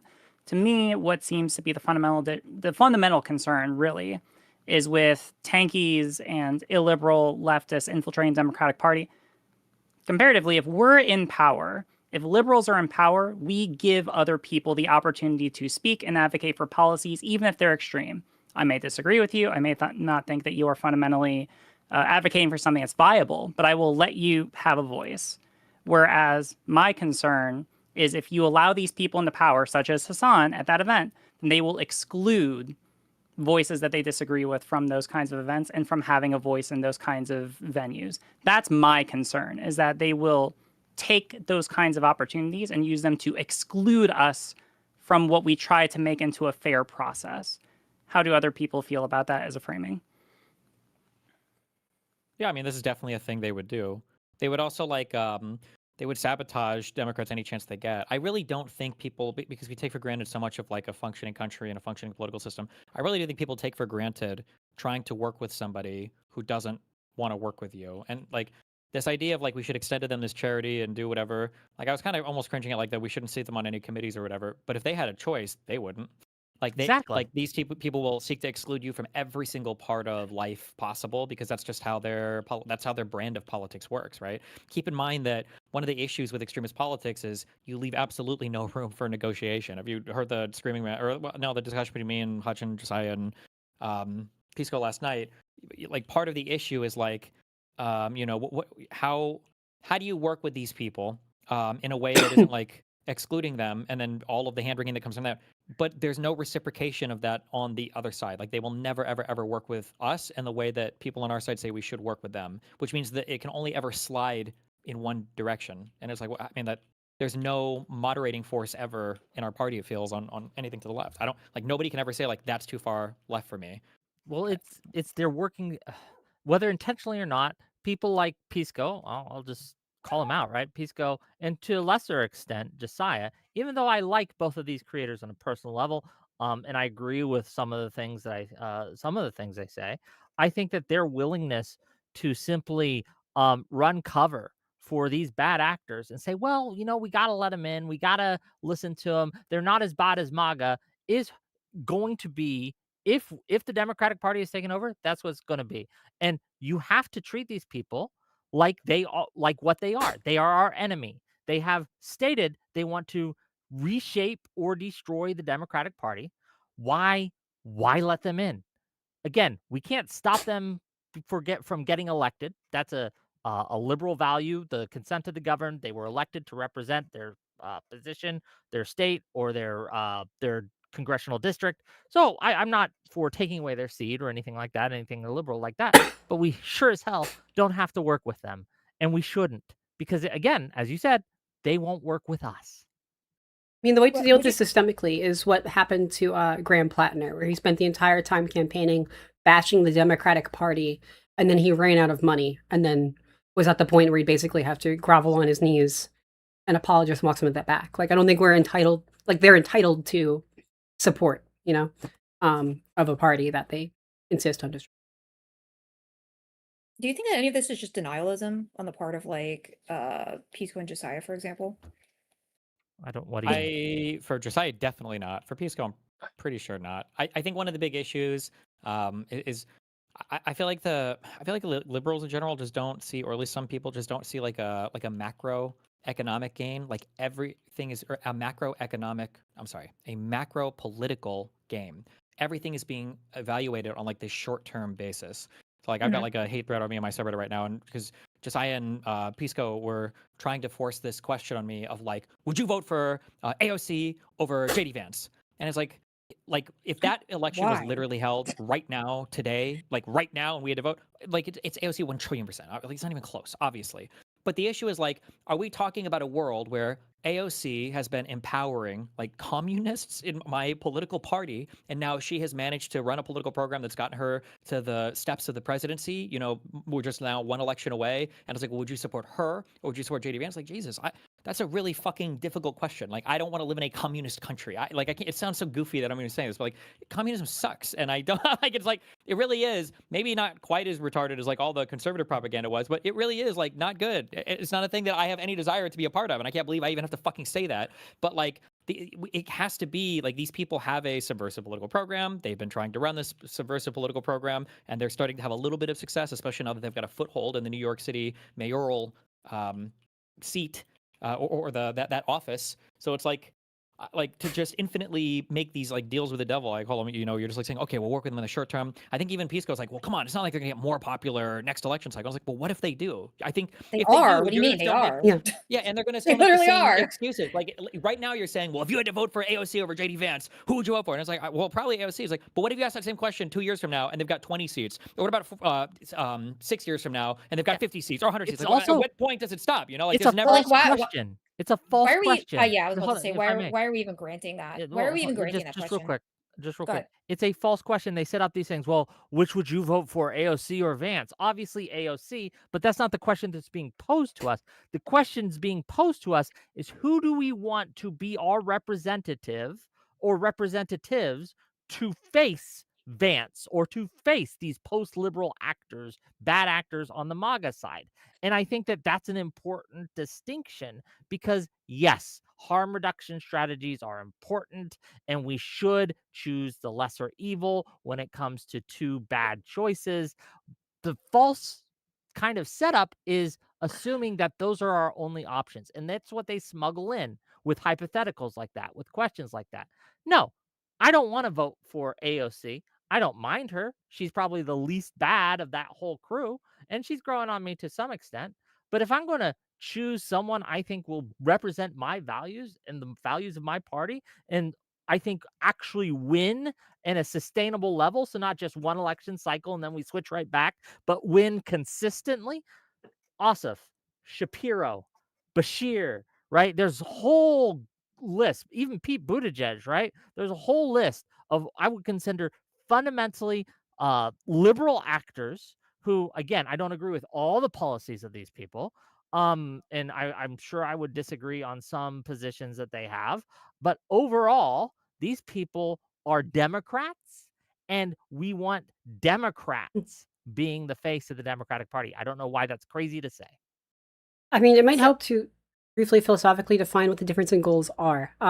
There's a line on the left, which I would draw just past AOC, between Soc Dems, who would be liberal, and Democratic Socialists, so Demsocs, who are not. Demsocs, onward, believe that fundamentally they need to destroy capitalism, and that can only be achieved through revolutionary means, not reform means, which means any extent of their participation within a electoral system, within our electoral system, is with the purpose of destroying the government, is accelerationist. They say this as much. One of the biggest core central caucuses in the DSA is the Red Star Caucus, which says this outright, and they try to be involved in everything.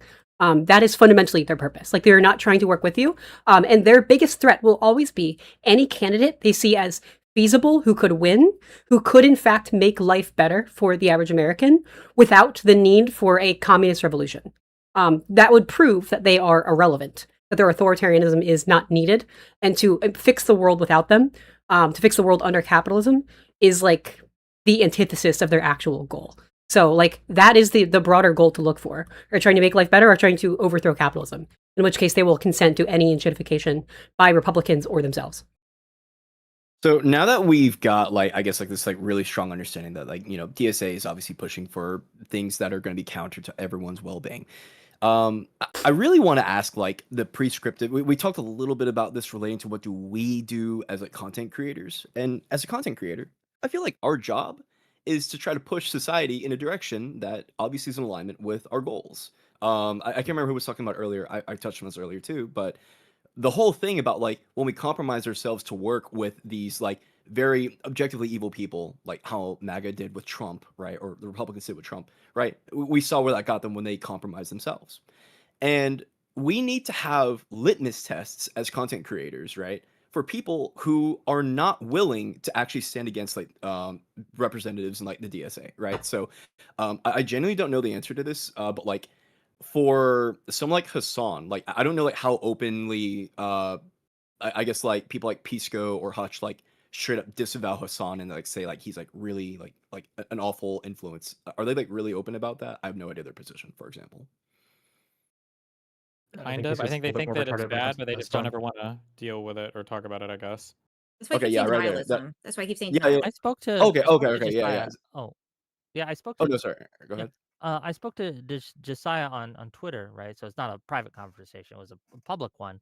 And he asked a question like, "Well, in Josiah's view, Trump is the bigger threat, and he should be the focus. He's the presidency of the United States. They're the ones with political power. They're the ones with the control, the levers of authority in America. So they should be the focus.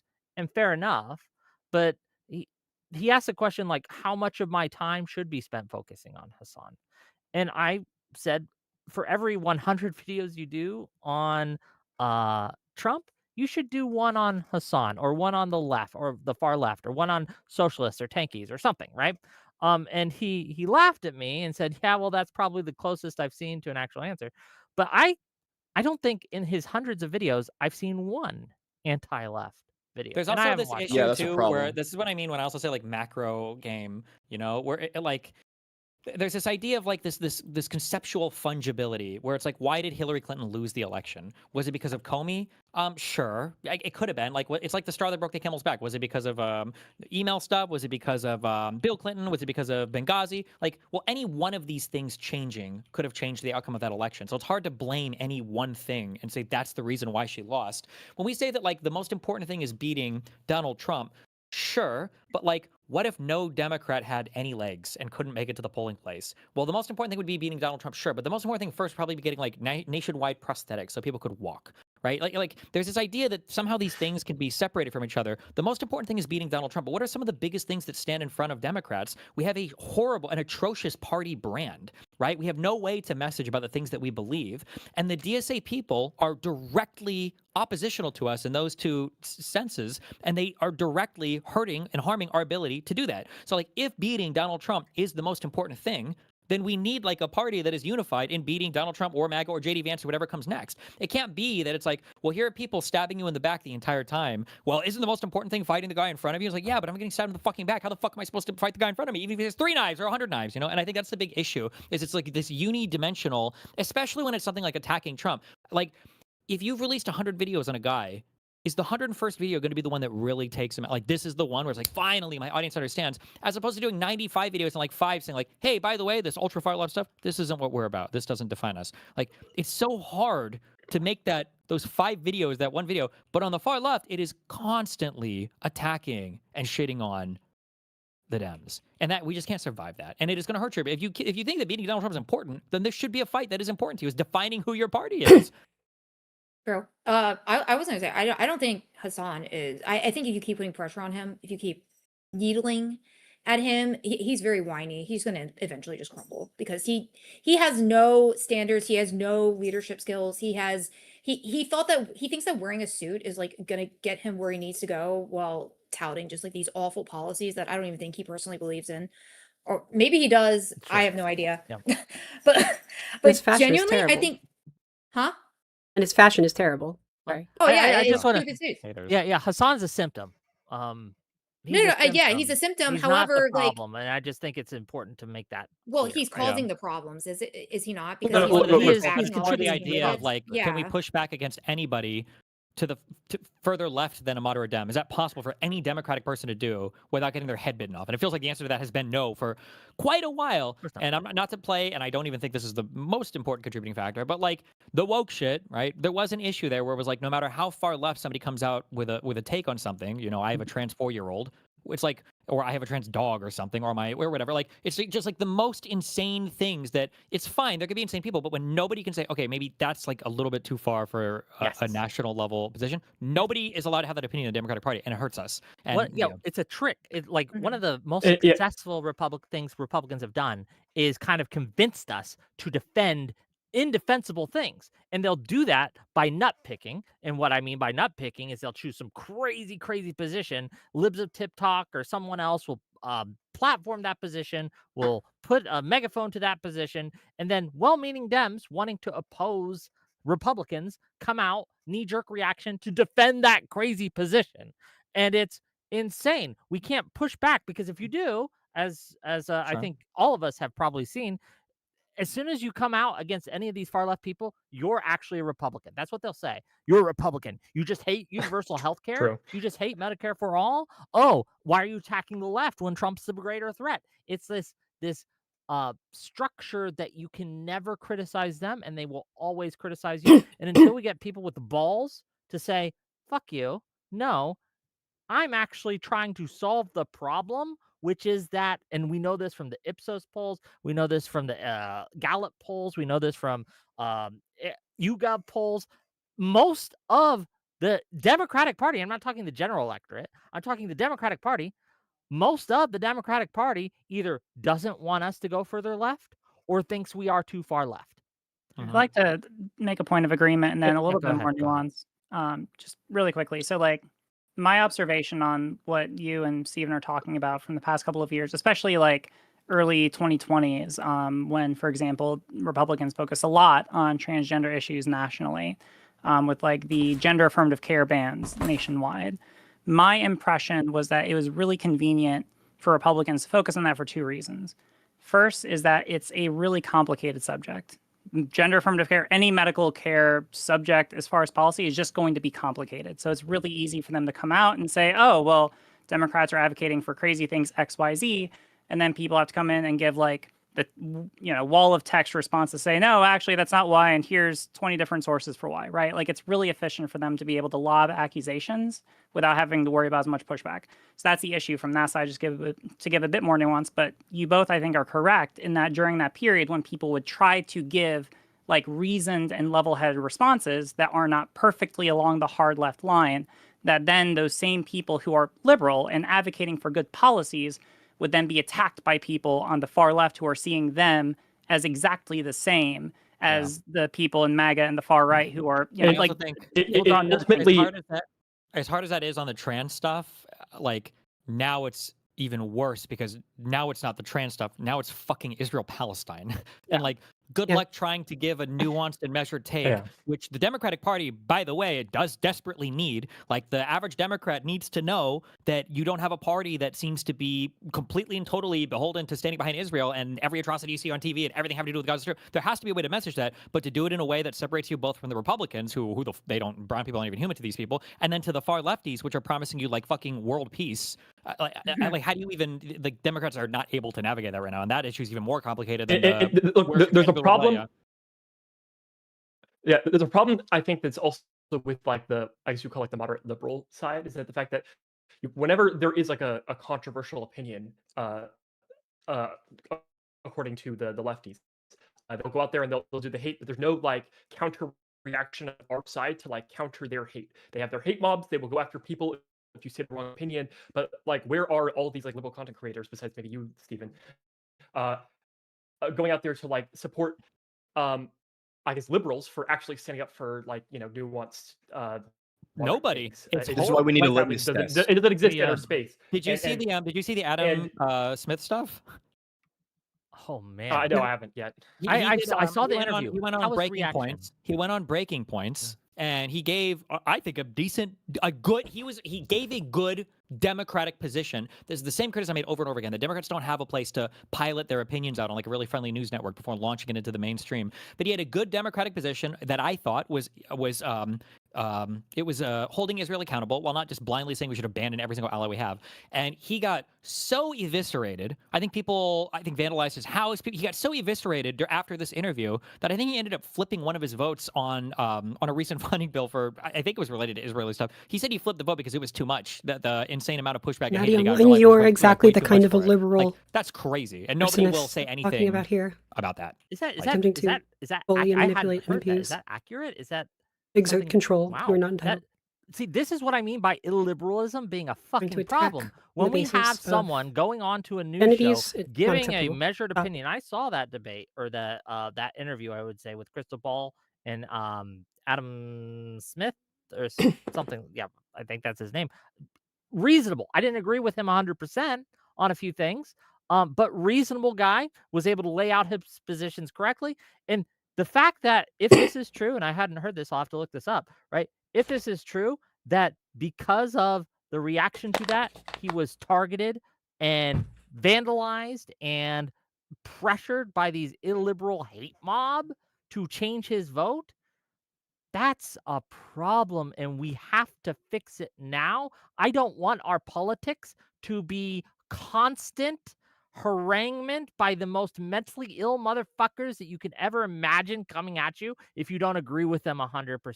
That cannot be the future of America. It cannot be. We have to stop it now. Can I ask who was?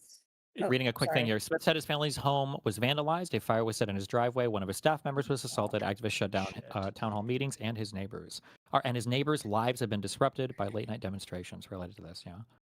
Okay, I'm sorry. I'm completely look. Sorry, North. 1 second. Alish, go ahead. I'm completely ignorant. You're saying that the Democratic Party is pushing back against him? Like, it's specifically the Democrats doing this? Well, it's probably progressives because I think most of this came or ramped up after his interview on Breaking Points with Crystal Ball, where of course it was just Maddie online. It was really just a conversation about shit. like it always is. Yeah, no, because I'm wondering, like, because I'm curious if it was just Democrat. I mean, obviously that's a huge problem. No, but I don't think these people are Democrats. Let's stop calling them Democrats. That's a problem. If it was Republicans, or are you asking? No. I'm asking them like who do they support overall in terms of like, are they mad because of the things he said and they're voting for Democratic candidates, or are they Republicans who are going after Ed? No, it's like the progressive wing, or not, I shouldn't say the progressive anymore. It's like the socialist, like Israel-Palestine single issue types. They also set fire to Josh Shapiro's house, by the way, or at least one of them did. I think that was and by the way, that was a weirdo MAGA guy, wasn't it? Well, the cause was anti-Semitism. I forget which one it was. It might have been, it might have been anti-Semitism, but I think it was a MAGA guy, or at least I think he was explained. His brother said that he had told his whole family how he was voting for Trump or something like that. Yeah, like the horseshoe is manifesting over the sheer irresistible electromagnetic power of anti-Semitism. Look, it's interesting. Not interesting.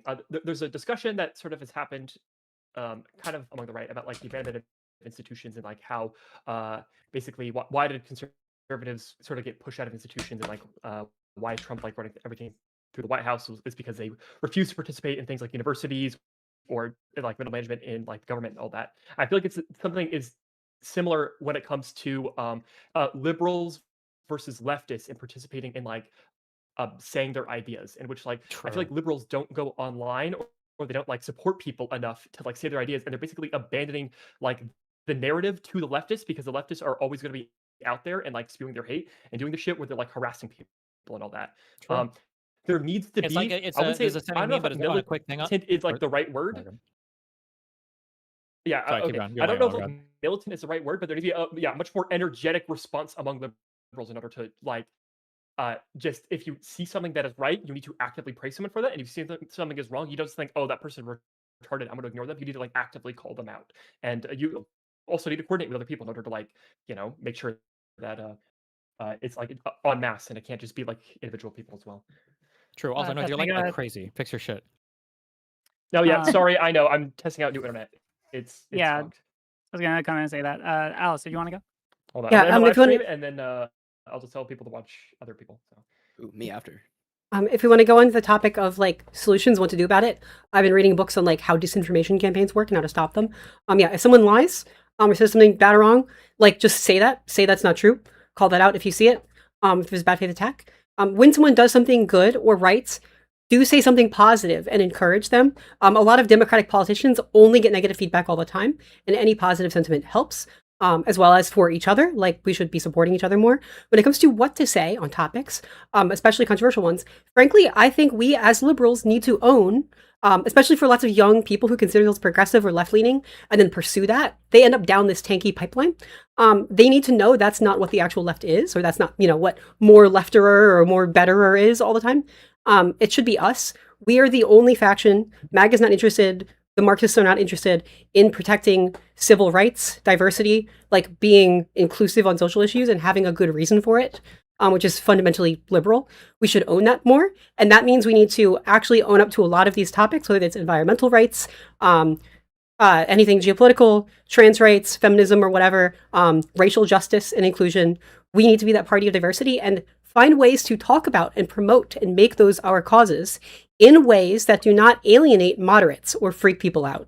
We need to be able to positively make the case for things like trans rights without like the whole Tumblr xenogender shit. You don't need to transition to be trans or whatever that ends up just like backfiring and tanking these issues. We need to be like actual inclusive and diverse. This was working in the 2010s. Then the Marxists took it and said to be left is to be a revolutionary communist, and then have started punching all minorities out of their space and then saying we're punching left if we call that out. That's not true. And then we all just need to talk about these things all at once so their bots can't attack all of us at the same time. That's it. Yeah, I would just want to push back on one thing. Simply saying that somebody is not right or just like trying to say that's disinformation, that's never worked. I'm sorry, but like we went through what, like 8 years of just like saying nah and that's not right and that's a lie to Trump's faction, and that obviously that didn't work. All the lies still happened. Well, I All think the lies. the strategy here has to do less with like when we say we're calling out misinformation, it's different because we're doing it on our side and we're not trying to convince like a Republican.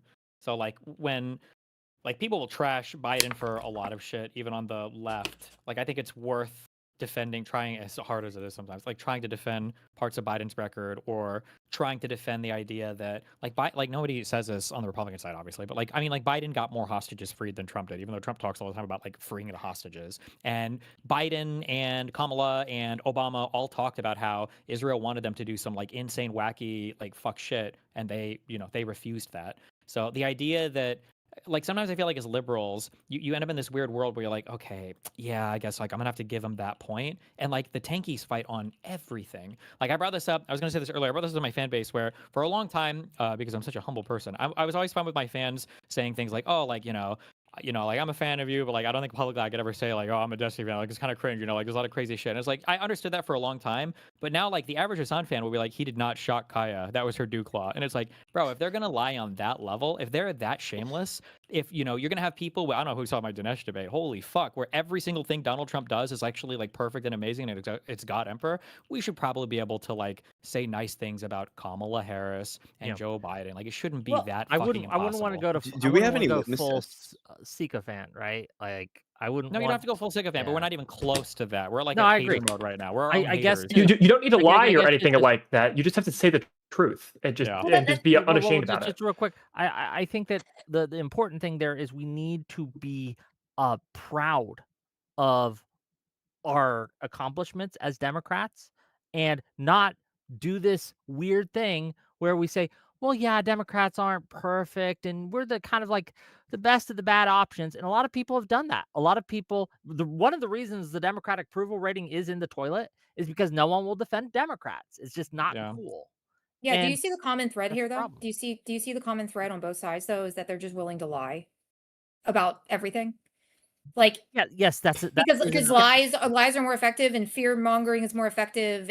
That's how basically the MAGA came into power. Is that they just say everything is bad. But like, how are we supposed to fight against? Okay, just lying works in the short term. It will destroy them long term. We're aware of that, but unfortunately, an election happens just once, right? And if they lie enough to get that one, no, we have elections every 2 years. no, I understand that, but if the important election, if they lie enough for the important election, and then and that's what I'm saying, they keep making up lie upon lie upon lie, and then we have to sit there and fight against, well, that's not right, and then like we just look like we're not able to fight for our own. I think this point is like, I think that this can be a point, but the issue is that like I think that point would speak to an environment where we are like fighting for our candidates and the other side is like fighting against our candidates and we're trying to figure out how to like fight the back and forth. We're not even at that part yet. We're at the part where it's like, can we please just say good things about our liberal candidates? Like that We need to seems start with impossible right affirmatives. now. Like, yeah, we can't, like nobody speaks in the affirmative about the liberal candidates. It's like, Yeah, we have, it's like cringe. Libtard. Like nobody it's would all- defend it's all Pelosi, Trump is nobody bad. would defend, that's Trump the is only bad, that's unifying it. thing. Yeah. So I I think wanna right now say, it's just like, can we say good things about our liberal people in office? That's it. Yeah. Please Sorry. don't do that on social media. We need we need a sense of identity and like to stop with like engaging with the rhetoric where we're like, oh, like libtard, libcuck, you know, etc. Right? Like there's no like lib chad or whatever. Like no one does like hold it in like a positive sort of light to be, you know, a center left person. Okay. Right? Yeah. I hear shit lib a lot. I don't know what that is, but Well, it's bad, and we need to not have that Yeah. anymore. Yeah, we just need to like establish a form of like rhetoric that encourages, embraces liberal. Yes, we need position. liberalism to be cool again. Yes, absolutely. Yes. We need brave liberal but, warriors like, to stand it up and can't say, just "Okay, Let's not commie say that." fucking cucks. Liberals are what got you every single right. The reason that Commie, you're more able like to cuck. complain and mauled and be very mad at the DNC and Trump and who else is because liberals fought for your right to do Yeah, that. true. You can't do that. That in is commie true. We cuck need to China. do that. But like these talking points are usually the ones you're giving me right now. Like I do agree, but like fuck, what fucking stupid movie was it? Harry Potter or Lord of the Rings or something, where the wise guy tells the young guy, it's like it's easy to stand up to your opponents, but it's difficult to stand up to your friends.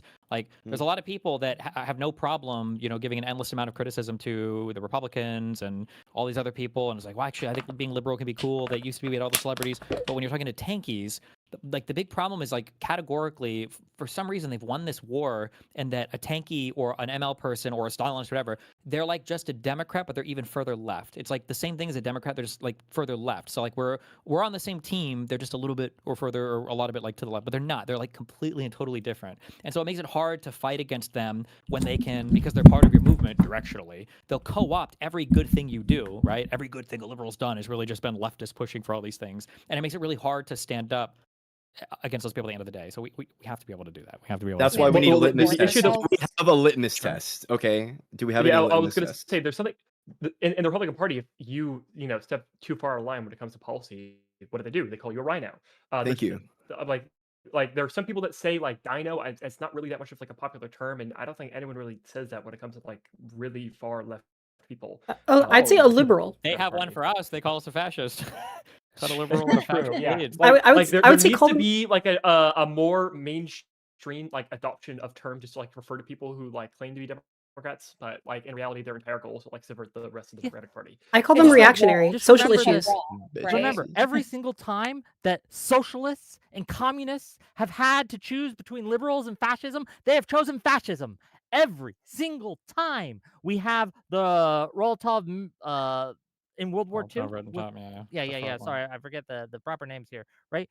They even had a slogan, after Hitler, our turn, right? And that was their excuse for supporting Hitler, right? It's these crazy socialists. They hate liberals more than they hate fascists.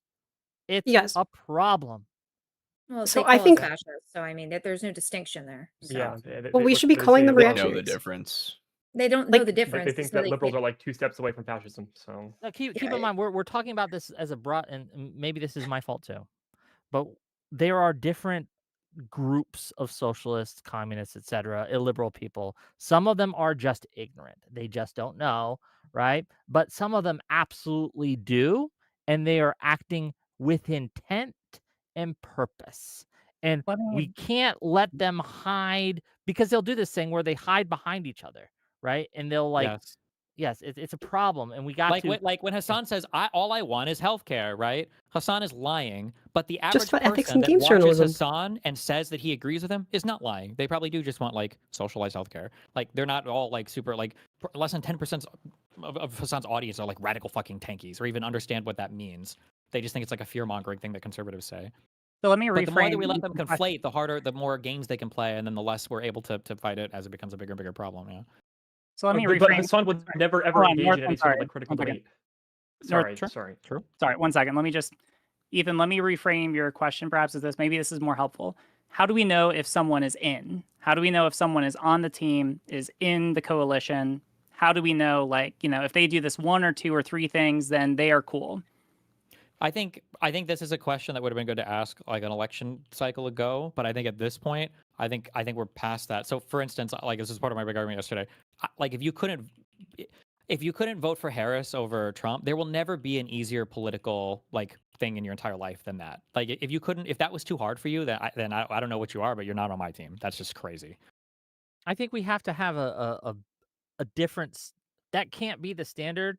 It has to be more strict than did you vote for Harris over Trump? I think that's That's a pretty strict and easy thing to figure out. The second bigger topic is that like, but this is a much harder one to argue, and it seems like we've basically just given up the conversation. Israel-Palestine can't be the be all and end all, especially with as like one dimensional as they've made it. It can't just be that. That can't be the only thing that matters to you. I think that's another like this is dumb.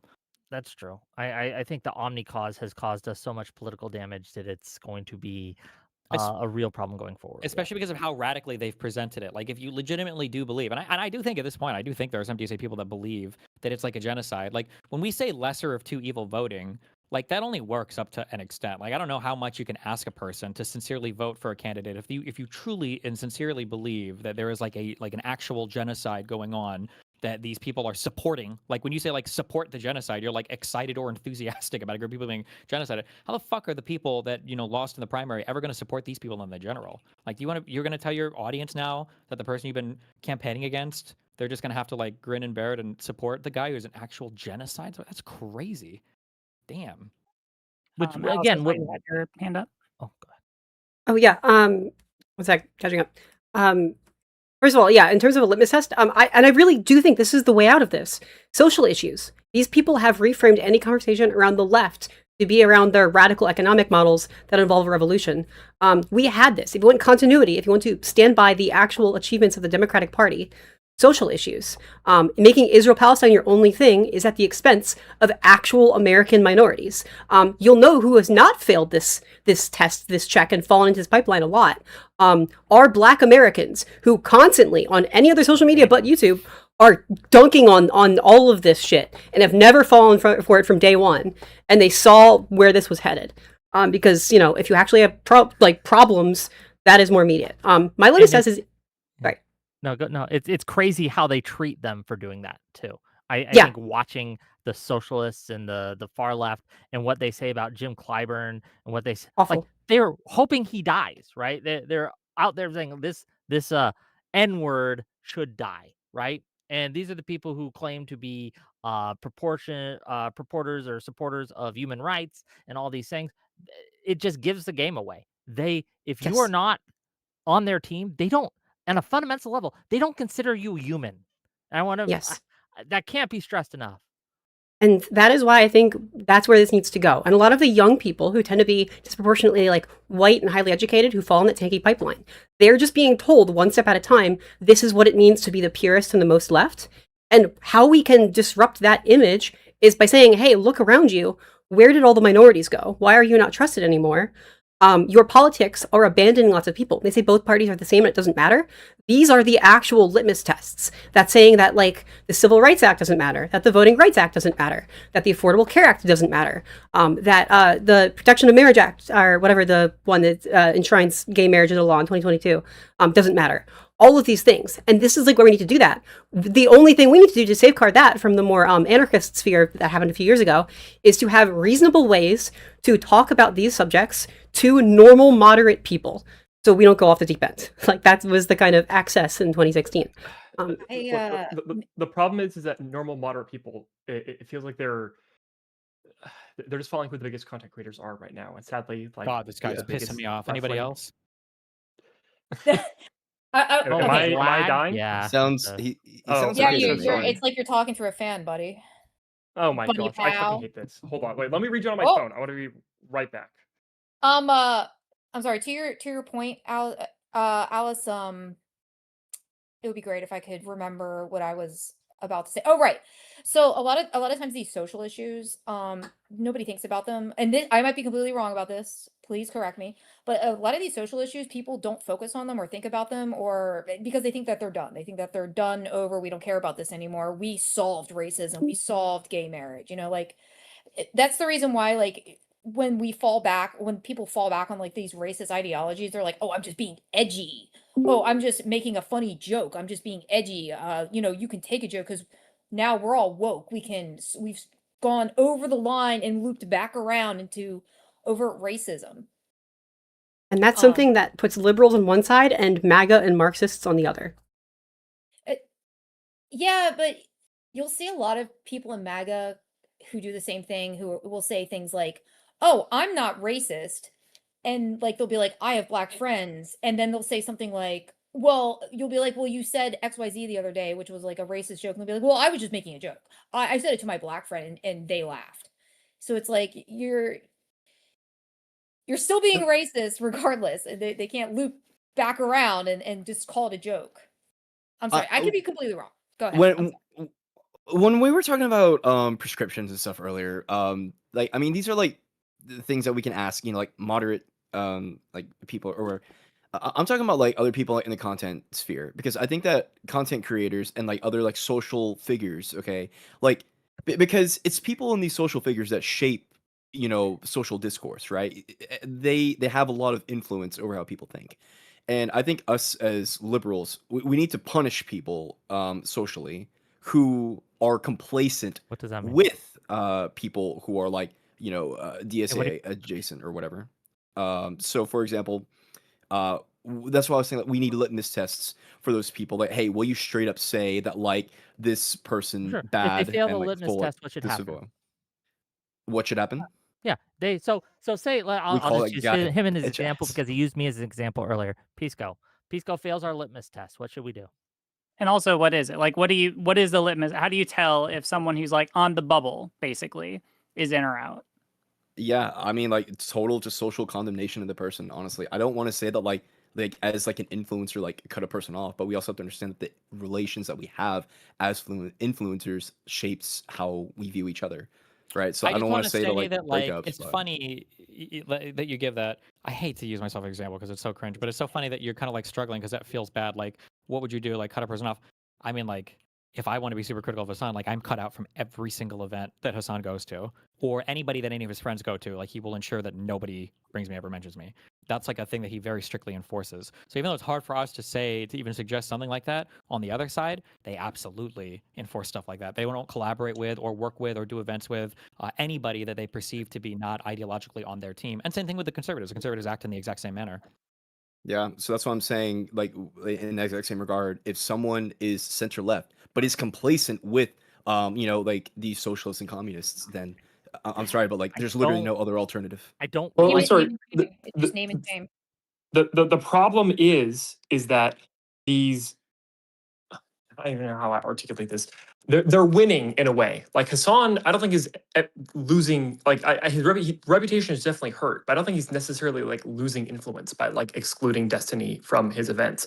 And I don't think he's gonna be hurt that much by like, I guess, if we can convince center left content creators to exclude him. There needs to be like a different tactic involved in No, hurting I him. would actually. It doesn't seem like it because they've been doing it for so long, but they absolutely do lose out. That hurts, but they're okay because they've been doing it for so long. One, they built up their own infrastructure, and then two, they were willing to suffer the pain at the beginning. This is the thing that took me a long time to understand because I used to wonder so much because with the ultra cynical view is always like, okay, well, like everybody's just here for money, right? That's what the grifters are here for. So it's like after I started going really hard on conservatives, I don't know why they wouldn't invite me more of their programs. It's like you can look at the Lex Friedman show I did with Ben Shapiro. You can look at all my Daily Wire interviews. All of these shows did like millions. The Ben Shapiro Lex Friedman might be over 10 million. The Benny Morris, Norm Finkelstein, these are like multi-million dollar shows, outperforming dramatically like all of the other people that these guys have on, or a lot of the other people they have on. So what's going on? Well, they are willing to make the sacrifice of like Michael Knowles held back a show that me and him did after the Trump firefighter thing because he thought my comments were insane on Twitter. And so he's willing to, they paid for me to go out, they film a whole episode. They're willing to eat that loss there because they're enforcing that ideological rigidity there because they know that it's strengthening their side in the long run. They have that long-term game in mind. I think it strengthens them individually as influencers, but I think in the long run it actually hurts their movement. It hurts their. Maybe in the long run, hopefully it does. But in the long run, it provides more rigidity to their movement because they're not hosting. Yeah, but if you're too rigid, opinion. you break, and if you're I flexible, understand that. bend. I understand that, but the problem is that when they break, they're gone. But like we might not have a country at the end, right? Like no, I understand. You can do hold on. You can do the short, the long, and the super long. MAGA in the short term destroyed the Republican Party, but in the long term, it got us like Trump, and it made them unstoppable. But in the long term, after this election cycle, this party's about to fucking be destroyed again, right? So I'm thinking ahead to the long term. Yeah. I just think that there are better, less I think less risky ways to beat them where we don't have to go so far as to just cut off. And I want to be clear. If you're saying it's like a secondary sanction, we're not sanctioning the DSA types. We're sanctioning the people who are just not sufficiently anti-DSA, and that's where I have the problem. Like people like Soypill, Pisco, Josiah, I would consider them insufficiently anti-DSA. They do not. They are actually helping to destroy the Democratic Party or to risk the destruction of the Democratic Party. But I would not say that qualifies them to be cut I wouldn't out. say it'd be. I would agree with you there, but I would say that like when you're having conversations with these people, like it should be to push them on those opinions. Yes, you like, should call them out on it. Yeah. Absolutely. Yeah. And you should force them. You should force them to address it and to address it properly. One of the things that people you're begging the question when you say force them to address it. That's what Ethan's question was. How do you force them to address it? And if you're saying you won't cut them out, there's no way to really force them to address it. You just have to keep disagree. What's going to force them to do it? When I say address it, force to address it on your show. So if I have, say, no, I'm not talking about address it. I'm talking about the force part. How do you force somebody to address it if there's no accountability? You're not going to like. Well, I think that, yeah, this is what I'm sort of wondering too. You can force them to address it. So let me give an example. If these people can't be forced to address something, like what is the new tactic that we need to adopt in order to I think that if you try to make them address it and they dodge or refuse to, then that should be something that you point out and scream from the rooftop. You're doing the same and thing, it should though. be brought up every single time. Like we're doing that now, are we? If they don't do the thing, then you just shout at them again, and then if they don't do the thing, then you shout at them for not doing the thing. Like that's because you're not just shouting at them; you're just informing the audience and making sure, and kind of like a scarlet letter, right?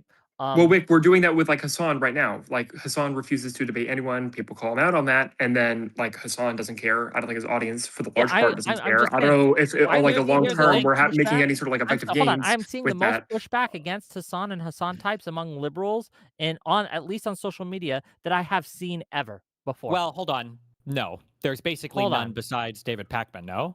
No, I'm not talking about just influencers. We got Shannon Watts. We got but these are people who have been any Jews will have been for a while because Hassan is virulently anti-Semitic. But like these people have been fighting back for a while. But all the mainstream liberal content creators beyond David Pakman, my understanding is they've been silent.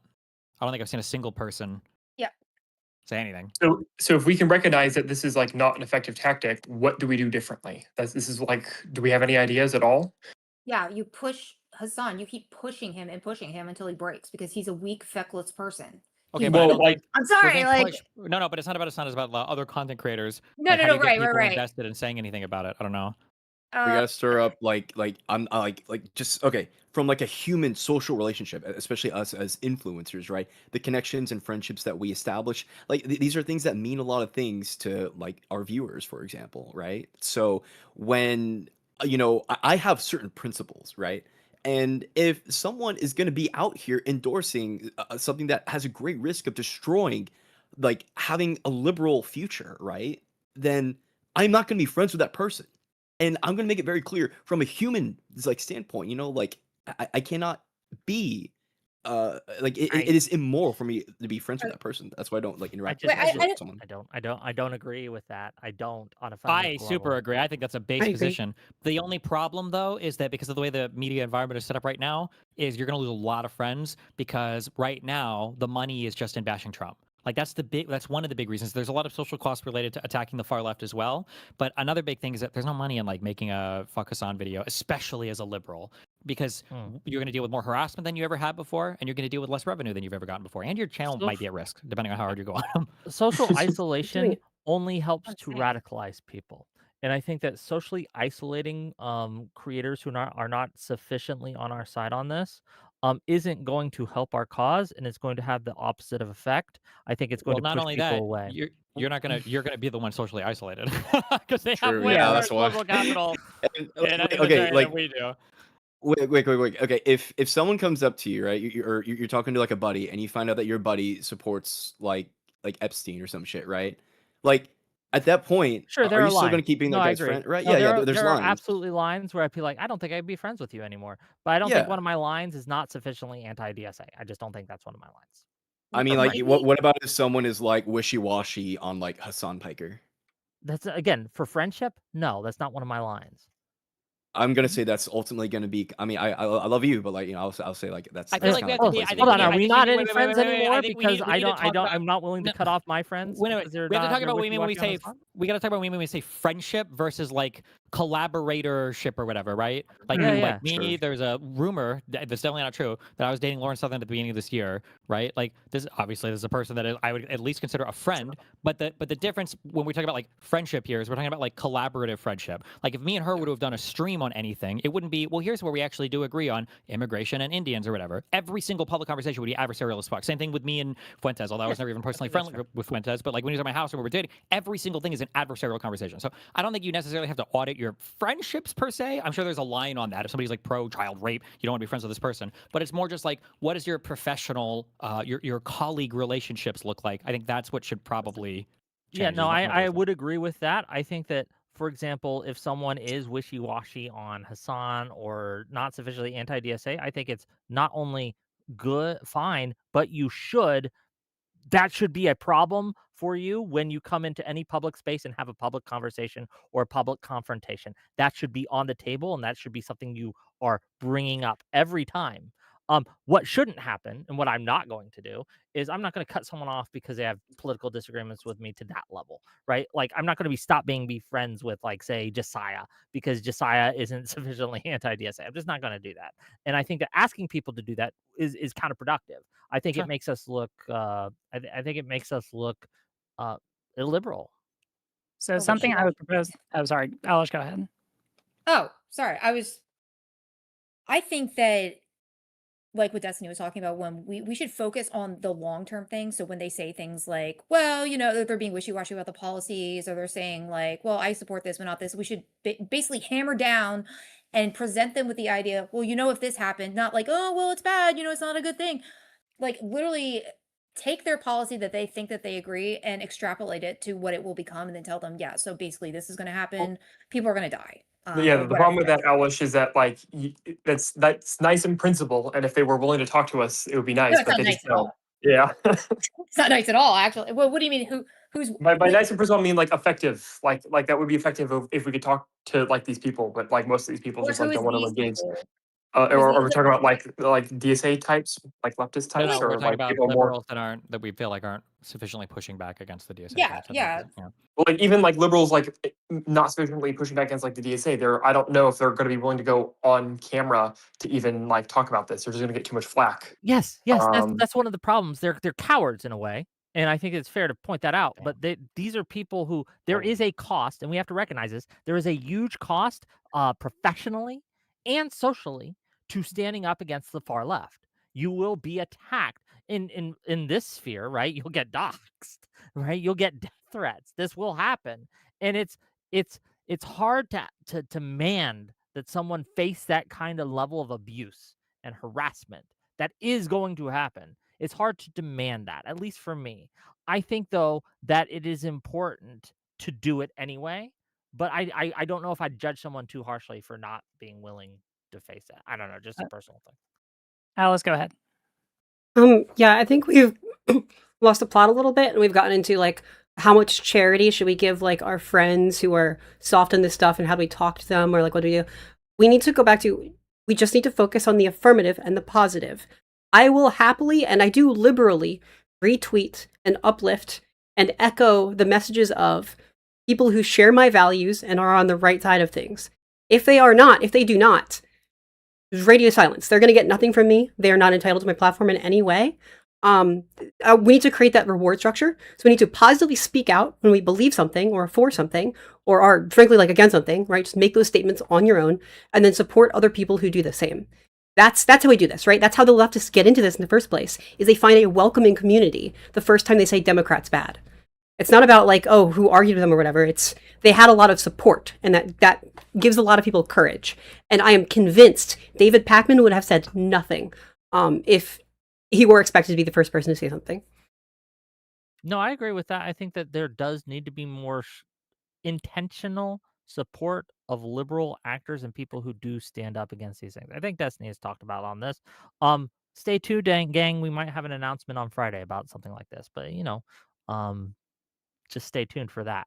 But yes, absolutely. Not only do we have to hold people who aren't sufficiently anti-DSA accountable on a professional level, we do have to actually support especially smaller creators, because one of the tactics of the far left is to make us feel isolated, make us feel like you're the only one doing it, right? Like no one else is on your side, and just constantly with just a volume of attacks, just brigading your DMs, brigading your comments, brigading your chat, just spamming it like with chat after chat after chat after chat. So even though there are only like 10 people out of the 319 I have, those 10 people are 90% of the chat, and they will do this on purpose as a tactic in order to make you feel like isolated and harassed.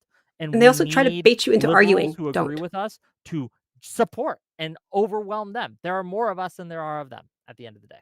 And they need to be met with radio silence, whether those are bigger accounts or like small accounts. Bigger accounts, I don't reference them by name. I don't platform them. I don't have them on because they always want that. In a conversation like that, if someone's called out, they'll say, well, come on my stream and let's talk about it, right? That gives them more airtime and oxygen. Even the small little people and like anonymous accounts, they're trying to concern troll and like rage bait you into like wasting your time arguing with them and defending yourself. They need to be taught like psychologically. What they get for doing that is just radio silence and like a void. Unless you can hit back with something strong enough that then they will be like held to account to like their awful behavior, and people will ask them questions because they can never handle the same pressure. But focus more on like building up the positive. Give them stuff to constantly respond to, because liberals were always on the back foot, reacting to everything else and everyone else instead of defining our own stuff. Say something you're proud of, like find a politician you're proud of, and just we need to start making the affirmative case first and stop reacting to everyone else's conversation. Josh Shapiro, my governor, has done more for this state than I think any governor has in years. And he's doing it just things that aren't just like super he's not someone who's out there memeing all the time like Newsom is, but like, for example, recently he increased funding for rape centers, for Jesus. Sorry. Okay, maybe that was phrased wrong. He increased funding for rape kits and things like that, and people to provide support to rape victims. And that's not like super popular or memeable or anything like that, but that is something that he has done. He's also sued Trump and won and he's refused to fund ICE centers in our state, right? He's defunded them. These are all things that he has done that are positive, that has helped the state. And they don't get a lot of talk, they don't get a lot of press, but yes, he should It's get so much easy. more press than And I think like when we are liberals, when we say we're liberals, the dialogue tree by default in the environment leftists and MAG have cultivated, your only option is to apologize for yourself. Apologize for being a liberal. I want to say, and this is what we need to do to cultivate that positive identity, because that's why a lot of people flock to leftism. Why are you a liberal? What's it mean? What's good about it? I am a liberal. I am the legacy of the suffragettes. I am in the movement that gave us the Civil Rights Act. I'm proud of that. I'm in the party of Governor Josh Shapiro, who gave like free school lunches to all kids in Pennsylvania this year. That's huge. That's what we need to talk up more. And then liberalism isn't cringe anymore. We don't need to hide. We don't need to be scared. I'm for good things. And we need to say that more. That's what gives us all of that power back. Yes, he's not just tweeting about it, he's doing it, which is the difference between liberals and these Marxists. They tweet about it, we get it done. That's another point of relative power and shame. Bernie Sanders has been in the Senate for like decades, and he has not achieved Medicare for all. In fact, he's just endorsed a lot of candidates who have proven to be basically closet Republicans, like Tulsi Gabbard, right? Whereas Obama gave us the Affordable Care Act, and I'm not going to apologize for that. Really endorse Tulsi? Yes. I'm not saying you're wrong. Yes. Oh, that's fucking hilarious if that's true. Jesus. Yes. Yeah. No, there are pictures of her. One of the reasons we have Tulsi Gabbard on the stage, like on a national stage, is because of Bernie Sanders. Absolutely. Gonzo now. Yeah. On that note, actually, I'm going to leave with one last thought on this, just from my own professional experience. Something that I think that the viewers in the panel would be interested in is also to kind of elaborate on what we've been talking about. There is a professional distinction in the advocacy world between being a friend with someone and being in coalition with somebody, right? You can oftentimes be in coalition with someone who's not your friend, and that's fine because you're, working together to achieve the same goal. And that's fundamentally, it's a liberal idea, right? Like you can work with someone who you don't fully agree with to be able to achieve something. It is also important to recognize that you can have a friend who you really like personally, but who you are not in coalition with, who you are not working with on a particular goal. And I think that for purposes of this space, I really like what Alice said about, you can be a friend of somebody and not be in coalition with them by not necessarily hating on them or dragging them down publicly. Like if you want to criticize them, then I think that that's warranted to try and force a response from them. But it's also just as valid to give them radio silence. Do not support them. Support people who you are in coalition with. Or at least, I really like that framing from Alice. And on that note, I think that is a good place to wrap up for tonight. So thank you all so much for your conversation. For wrapping up, we'll go around and I will ask everyone to shout themselves out and their platforms and where people can find you on social media. I'll start in the top left of my corner. So Alice, can you please go? Hi, I'm Alice Poole at She's Right Show on all the platforms. Cool. Up next, we got Alice. I am Alicious on X. Alicious spelled with, not spelled. Well, yeah, spelled with a 0. And then it's the same on, Alicious on YouTube.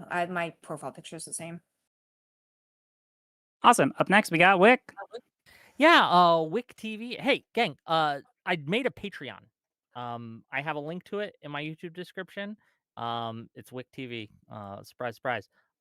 Just another way to support me. My editor begged me to announce it. So yes, if you want to support Wick, if you want to Wick out more, support me on Patreon. Go to my Patreon. Give me money. Thank you. Thank you. Up next, we got North. Yeah, I'm North. You can find me at youtube.com/NorthIsLive, although sadly, apparently my internet wants to kill me today. So that didn't really work out with that live stream. You also can find me on Twitter at twitter.com/NorthIsLive. Awesome. Thank you. Please fix your mic before next time. Please, for the love of God. Sorry about that. Or North. Next, we got Ethan. Yep. Howdy. My name is Ethan. All my handles are I'm officially Ethan. And I am going around waging I call a little ideological war to humiliate the Turning Point speakers. So I'll be traveling across the country to really just aura farm their debaters. They're really bad. I'm the reason why Turning Point hired Andrew Wilson. And if you want to help me out with that, You can find me on all my socials at I'm officially Ethan and do whatever you can. Thank you. Cool. Thank you. And last but not Do you least, get we got courses Destiny. like Andrew does? Because he has his, what does he call it? Debate warfare, debate combat course or whatever. So I don't give courses in the sense like we're like paying for it, but I am teaching people like the content. So I'm going over like the Epstein shit with most people. It's pretty easy to prove that like the entire Republican Party is defending the concealment of the Epstein files, and it's such an easy, intuitive thing to win on. Any college kid can learn it, and I'm teaching people about that. So if you want to count that. Cool. Cool. Yeah, And I'm then- Destiny. You can find me on all my platforms at Destiny, and yeah, except for Twitch. Awesome. Thank y'all. And that will conclude the stream. Talk to y'all later and have a good night. Bye. I'm gonna go to my stream, and I'll just talk because I have more things to say. But I love you all. You can come if you want. If you don't, I don't care. Okay. See you guys. Did you, Great to meet you. just as a side, did you guys see that apparently they got David Pakman for Live and Learn? I'm ending the stream now. Have a good night, all. Bye. Oh, wow. Okay. Hi, chat. Let's talk. Yeah. So I think that was an okay conversation. I wish we could do a little bit more. There's one thing I might make a short clip of and then send to and like ping all those people. Yeah. If you consider yourself a leftist and like antagonize the Democratic Party, I probably agree with you on everything you would consider to be a leftist value or policy goal. I have frankly read more theory than you. I'm sorry, but that's probably true by the numbers.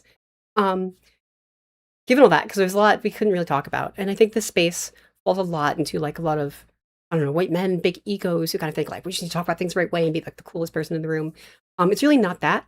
If we humble ourselves a little bit and think a lot more kind of collectively, we can see what works and what hasn't worked, and this actually has been studied. Some of it has been studied in marketing. Some of it has been studied under memetics. And some of it has been studied like actually socially and politically, like what has actually built movements in one election. And historically, that means we need to look into some places we otherwise typically haven't looked a lot over time, or haven't considered. And especially in this online space, which is very white, very male, and very LGBT, but very young. I think one of the great harms that has been done, one of the thousands of reasons I hate Ronald Reagan with a burning passion and considered him to be my nemesis in all things, was the AIDS crisis, which led to basically the, by and large, death of a generation of connected, in community LGBT people, especially our elders, which meant that what was a lot of that political and progressive advocacy kind of skipped a generation. It got lost. There's this great, like, everyone's missing, especially the people who are connected and hooking up and talking to each other. And so we have this generation of a lot of young, typically like white leftists who are probably queer, who like think they have to figure it out or like reinvent the wheel for how to make a movement or how to win. And it's a lot of naive, like rookie mistakes, right? And this has been going on for years and years and years. Now, 10 years ago, when I was freshly 18 out of high school, like I was on the Bernie train, right? Like I obviously I fucking saw that. Like in 2020, look at me. I liked Elizabeth Warren. Look at me. You know this. But it's a little more complicated than that, it turns out. So like,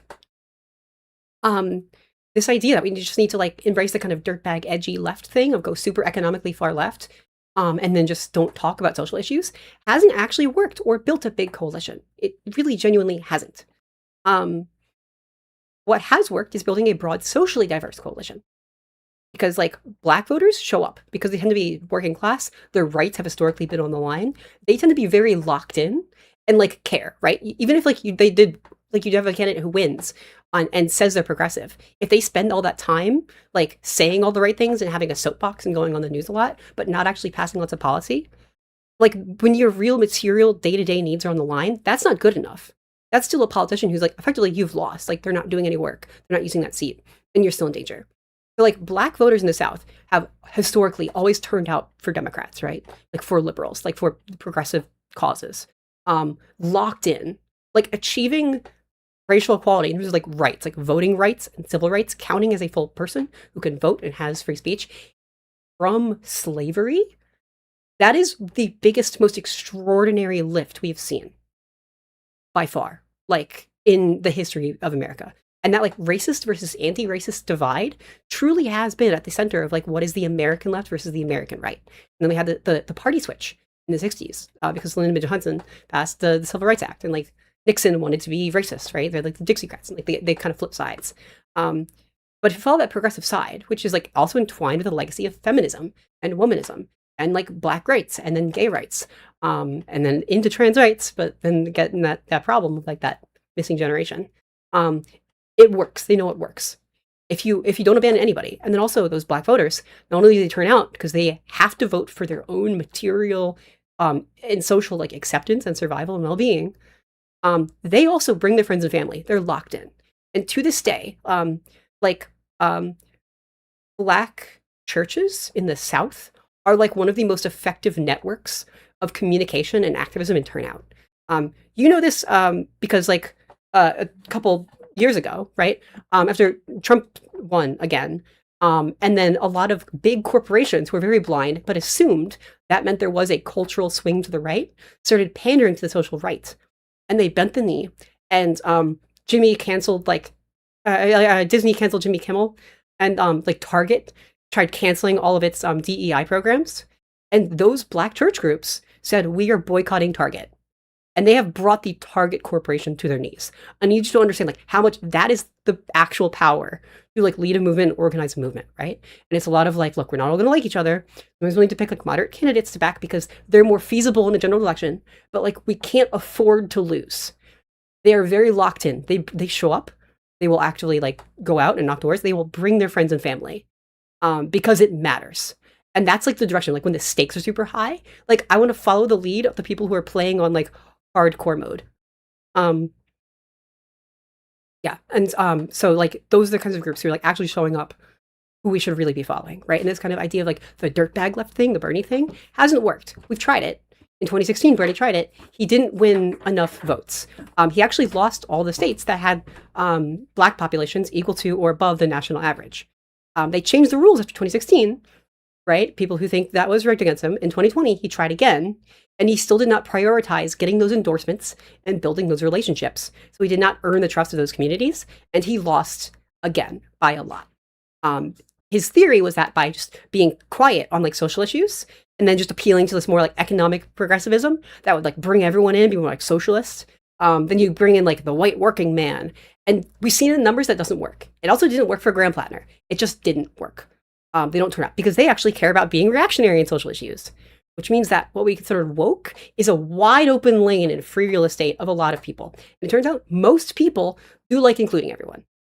Where that falters is that people don't like the perception that you are catering to like minority groups, like transgender high school athletes, if they themselves personally are struggling with basic, more practical kitchen table issues, like day-to-day affordability. But if you can make people like okay with the stuff like economically, right? Like they are doing well, then they don't mind as a secondary concern if you also then spend like some of your time helping like minority groups, right? This is the strategy of Andy Beshear, who is a dorky white man who is the Democratic governor of Kentucky, a deep red state. Andy Beshear vetoed a bill that would discriminate against trans kids because, quote, we're all God's children.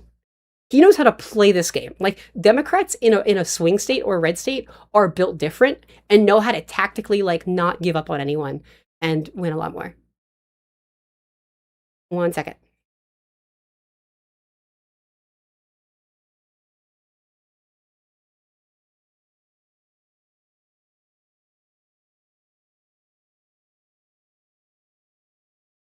Yeah, sorry. So like unions are great, like workers' rights are great. That is not actually in this legacy directly tied to like Soviet stuff, right? Like that Soviet is unrelated to like the American workers' rights movement. Like American workers' rights, you're gonna see actually way more effective like historical through lines to like black sharecroppers in the South. Where after slavery was like abolished, you're not allowed to do slavery anymore. You still had all of these Black Americans who had no assets, no resource. Like you can't move off of the plantation. You don't have any money. You don't have any job, like, right? Like they were slaves and then suddenly now they're considered people. And then how do you be a person when you have nothing to start with?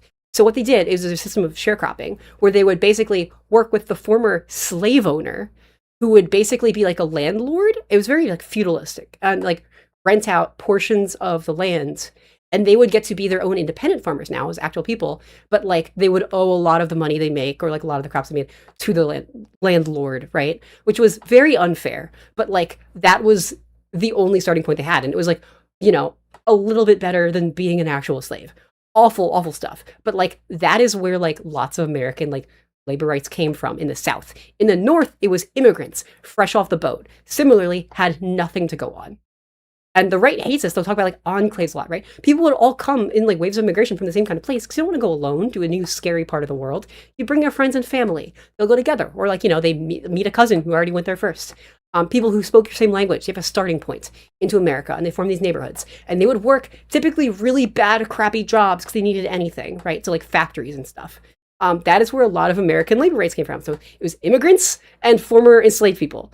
Built a lot of that. And like that is the consistent legacy in America. All of the kind of Marxist stuff is like very like Eastern from Europe. And also like Marxism, I'm sorry, like a lot of stuff, a lot of political philosophy, this is not targeting any specific thing. Marxism comes from the 1800s, and that was a period before we had modern data science and statistics. So any economic philosophy from that period is actually just a moral philosophy. It's not based on numbers or like, well, you know what, like now we can calculate like what's correct or what's going to work. Then it was just kind of vibes. And Marx's idea that there is a distinct proletariat and a bourgeoisie class was from a pre-industrialization kind of ethos where like you either had a lot of inherited wealth, typically from nobility or something, and you could afford to like literally like own the means of production, or you were just like basically a peasant, and like that was just incomprehensibly impossible to you. These days in America, if you have a phone like this right now, being an influencer, right? I am technically a small business owner. Like, which would be like the petite bourgeoisie, which like anyone can do now. So like that's why I think a lot of Marxist framing is kind of irrelevant. Like these are not two distinct worlds of people. There's way more fluidity there. So like I just find Marxism like a little irrelevant these days to modern conversations, or you need like lots of much newer philosophy to do that. And so a lot of these tankies are kind of LARPing a little bit and very dangerously out of touch. There is no reason we have to settle for something as lowly as what Mao did. There's just not. Like, I mean, it's just not. Like, it's below you. And frankly, like, the whole point of the American Revolution, we already had that revolution, right? Like, that's why, like, people don't realize the extent to which democracy and liberalism was an invention, and still a relatively new one, and still a mind-blowing one that does not exist in all parts of the world. Just the idea that someone is not born special as, like, a king or a prince, right? That you are just a person, and we're all born equal. It was the kind of revolutionary idea. That's why we have democracy. Like, that's why democracy makes sense. This is what democracy follows from. It's because, well, I mean, your opinion matters just as much as someone else's. It's such a big deal. And so the point of the American Revolution is like now, instead of, if there's a king, I'm sorry, the only way to get rid of them is to kill their entire family and then say you're the new king, right? The point of democracy is that we don't need to have any kind of violent revolution anymore. We're not supposed to. That's what the American Revolution was for. We have elections. The entire point of elections are so we can like have a conversation about that, and then it's not violent, which is harm reduction, right? I'm disabled. I'm if I had to fight in a war every time I disagreed with people in power, I can't do that. It's meant to be like a civil, safe, harm reduction way of having those disagreements, hashing them out. And if your politics involve like any sense of we need to have a revolution, I'm sorry, try to win electorally, because like that's just a popularity contest. And frankly, a third of people stay home. The odds of you winning a war against the entire hegemony of every Western nation combined versus getting 34% of people in your county to generally agree with you enough to go out there and fill out a ballot like at the local library one day, like do that. That's preferable. And this is why I identify as like a sock dump, right? No matter how progressive you want to be, you can do that through the means of the system we built. And a lot of these revolutionary people, what they don't consider is that like after you would destroy all of society or whatever, which the right wing calls a rapture, but it's the same thing as the revolution on the left. They think they will rise from the ashes. Most of your time is going to be spent reinventing a lot of the boring systems you take for granted, like the post office. Like the post office, right? I'm sorry, I don't know how to set up a post office from scratch. I don't know how to set up like just like the trash collection every week from scratch. what those truck routes are. That's boring. I don't know how to set up like a community college. These are like really important things that are very complicated and nuanced and built on lots of boring and small rules that are all there for a reason. We've talked about it with each other and figured them out over time. These things matter. And they're cool. So it's just not worth it. Like the amount of change you'd want to do can so much more easily be done with like passing a new law than like destroying society and starting from scratch. And a lot of people like an ego of like you want to build your own thing and own your own thing. I totally get that, but it's just so dangerous. Thank you in chat. Like even Wholesome Knave like cites a lot like a very technologist guy who has this theory of like you could basically get a collective of people and then like trade money inside and out of that community and then internally develop your own point system, your internal economy, and like allocate resources your own way, right? That is fully compatible with like the world as it stands today, and you could run your own community however you want. Like that makes total sense. If you have a better system, you can just do that. And that's safe. Like you're not endangering people. I think that's great. But yeah, in that spirit, and I like want to, I don't know, people underestimate what liberal is because liberal just uses a dirty word. Liberalism is a really core fundamental ideology to like basically anything good. If you read the early proto-feminist and proto-liberal works, it reads basically like the Tumblr posts of their time. They're super progressive. They're trying to do good by all people. And they're excited about it because they've started these conversations. And they're basically like hating on monarchists in the same way we would hate on like fascists or right-wingers today, right? Like, oh, that sucks. People are equal. This is so unfair. A lot of that. And there's like such a beauty and kind of pure joy in that. And it was cool, especially at that time, to see a lot of typically like white men of like privilege, class privilege and stuff start to talk about like, wait, consent matters. Like women are just as much people as I am. And we need to respect people. Like that's big, it's kind of cute. It's like very innocent and like naive, like, okay, they're starting to get it. But, yeah, so like Mary Wollstonecraft, who's the mother of Mary Shelley, who wrote Frankenstein. Mary Wollstonecraft, A Vindication of the Rights of Woman. Great work. John Stuart Mill, I've been reading as well. Rereading. Yeah, these are like, you should know your history. Like unironically read theory and understand where those ideas come from. And start to understand that. And I think there's something actually valuable in that. And so when I say like I identify as a liberal, like that's not a dirty word. I'm not ashamed of it. I fully endorse and like do take ownership of all the good stuff that happens. When I say liberal, I'm not like, oh, this embarrassed like fussy thing. Like, no, I am the legacy of the suffragettes. I am the legacy of the civil rights movement. I am proud to carry that forward. The thing we need to do now is trans rights. Frankly, trans rights were sort of ours to lose, and we lost them. There's some reasons for this. One, after gay marriage was legalized via Supreme Court ruling in 2015, a lot of those culture war right groups, like the Heritage Foundation, who got a lot of money from like the evangelical right funneled into Republican campaigns, that would just give the rich tax breaks. That's how impersonal this is. Needed a new culture war thing to divide people and push them off, which is awful. So what they did to replace their like fear mongering around gay marriage, which I mean, it was awful. I grew up with that. It was awful. I'm a lesbian. I didn't know I could marry someone I loved, until 2015. I mean, I was in high school. Like I was 17. Truly awful stuff. They now needed a new cause to divide people. So what they did is that's when they started inventing from scratch the like transgender culture war scare. Because society was way more accepting of trans rights, right? And to do that, they reheated in the microwave like old leftovers. This is how much they hate you. Old fear-mongering about racial integration. Everything they say about trans people in sports or in bathrooms, they were saying about Black people in sports and bathrooms. It's awful. It's baseless. It's wrong. Yeah, the right is also being financed by Gulf monarchists. Of course they are. Of course they are. Yeah, so like that's what's really, really scary. Is that kind of, yeah. So like, but yeah, what happens though, especially in the social media age, social media selects for things that are very like clear and crystalline in a mimetic sense, like ideas that are really snappy, which means lots of extremist and populist ideas float to the top because they're sexy.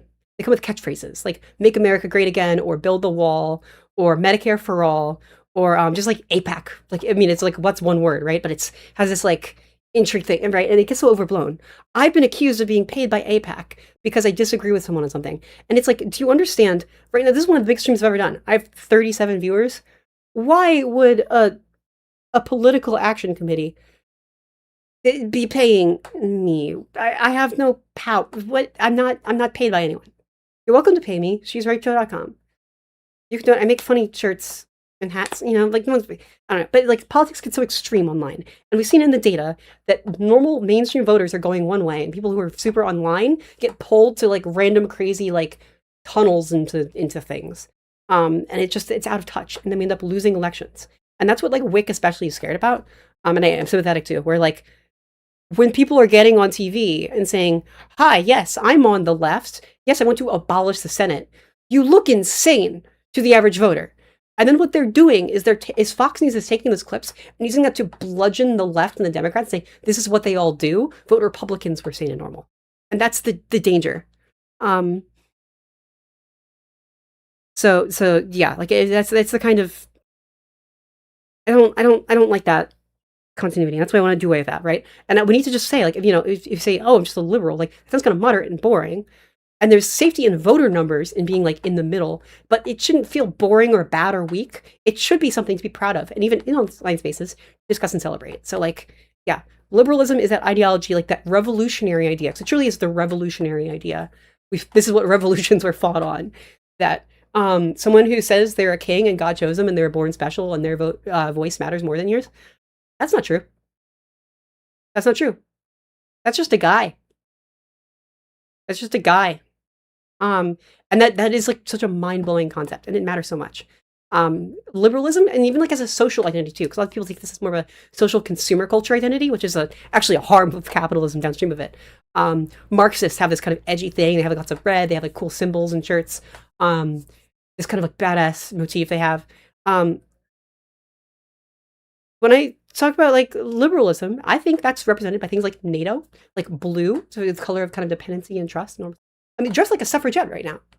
I think that's cool, Also, there's so many beautiful like statues, which is very French, of like cool women in flowy robes with swords, or like shields, because like we protect people, we fight for things, holding scales, because it's like fair and justice, like these are values. And, like protecting people is really good, or like the torch, like the Statue of Liberty, is kind of like, look, come here, welcome, we will lead the way, like the Enlightenment, rationalism. Like these are all the kinds of things that I think are cool and I want to be proud of and talk about. And through the 2010s, I saw this as well. Where like, there was like all that early social media, like activism and all these different causes. Like we should talk about things and learn about things and want to be more inclusive and diverse. Like we're heading towards Star Trek. Like what's next? We should be curious about one another and welcome one another. And then because then with our powers combined, we can pursue greater things.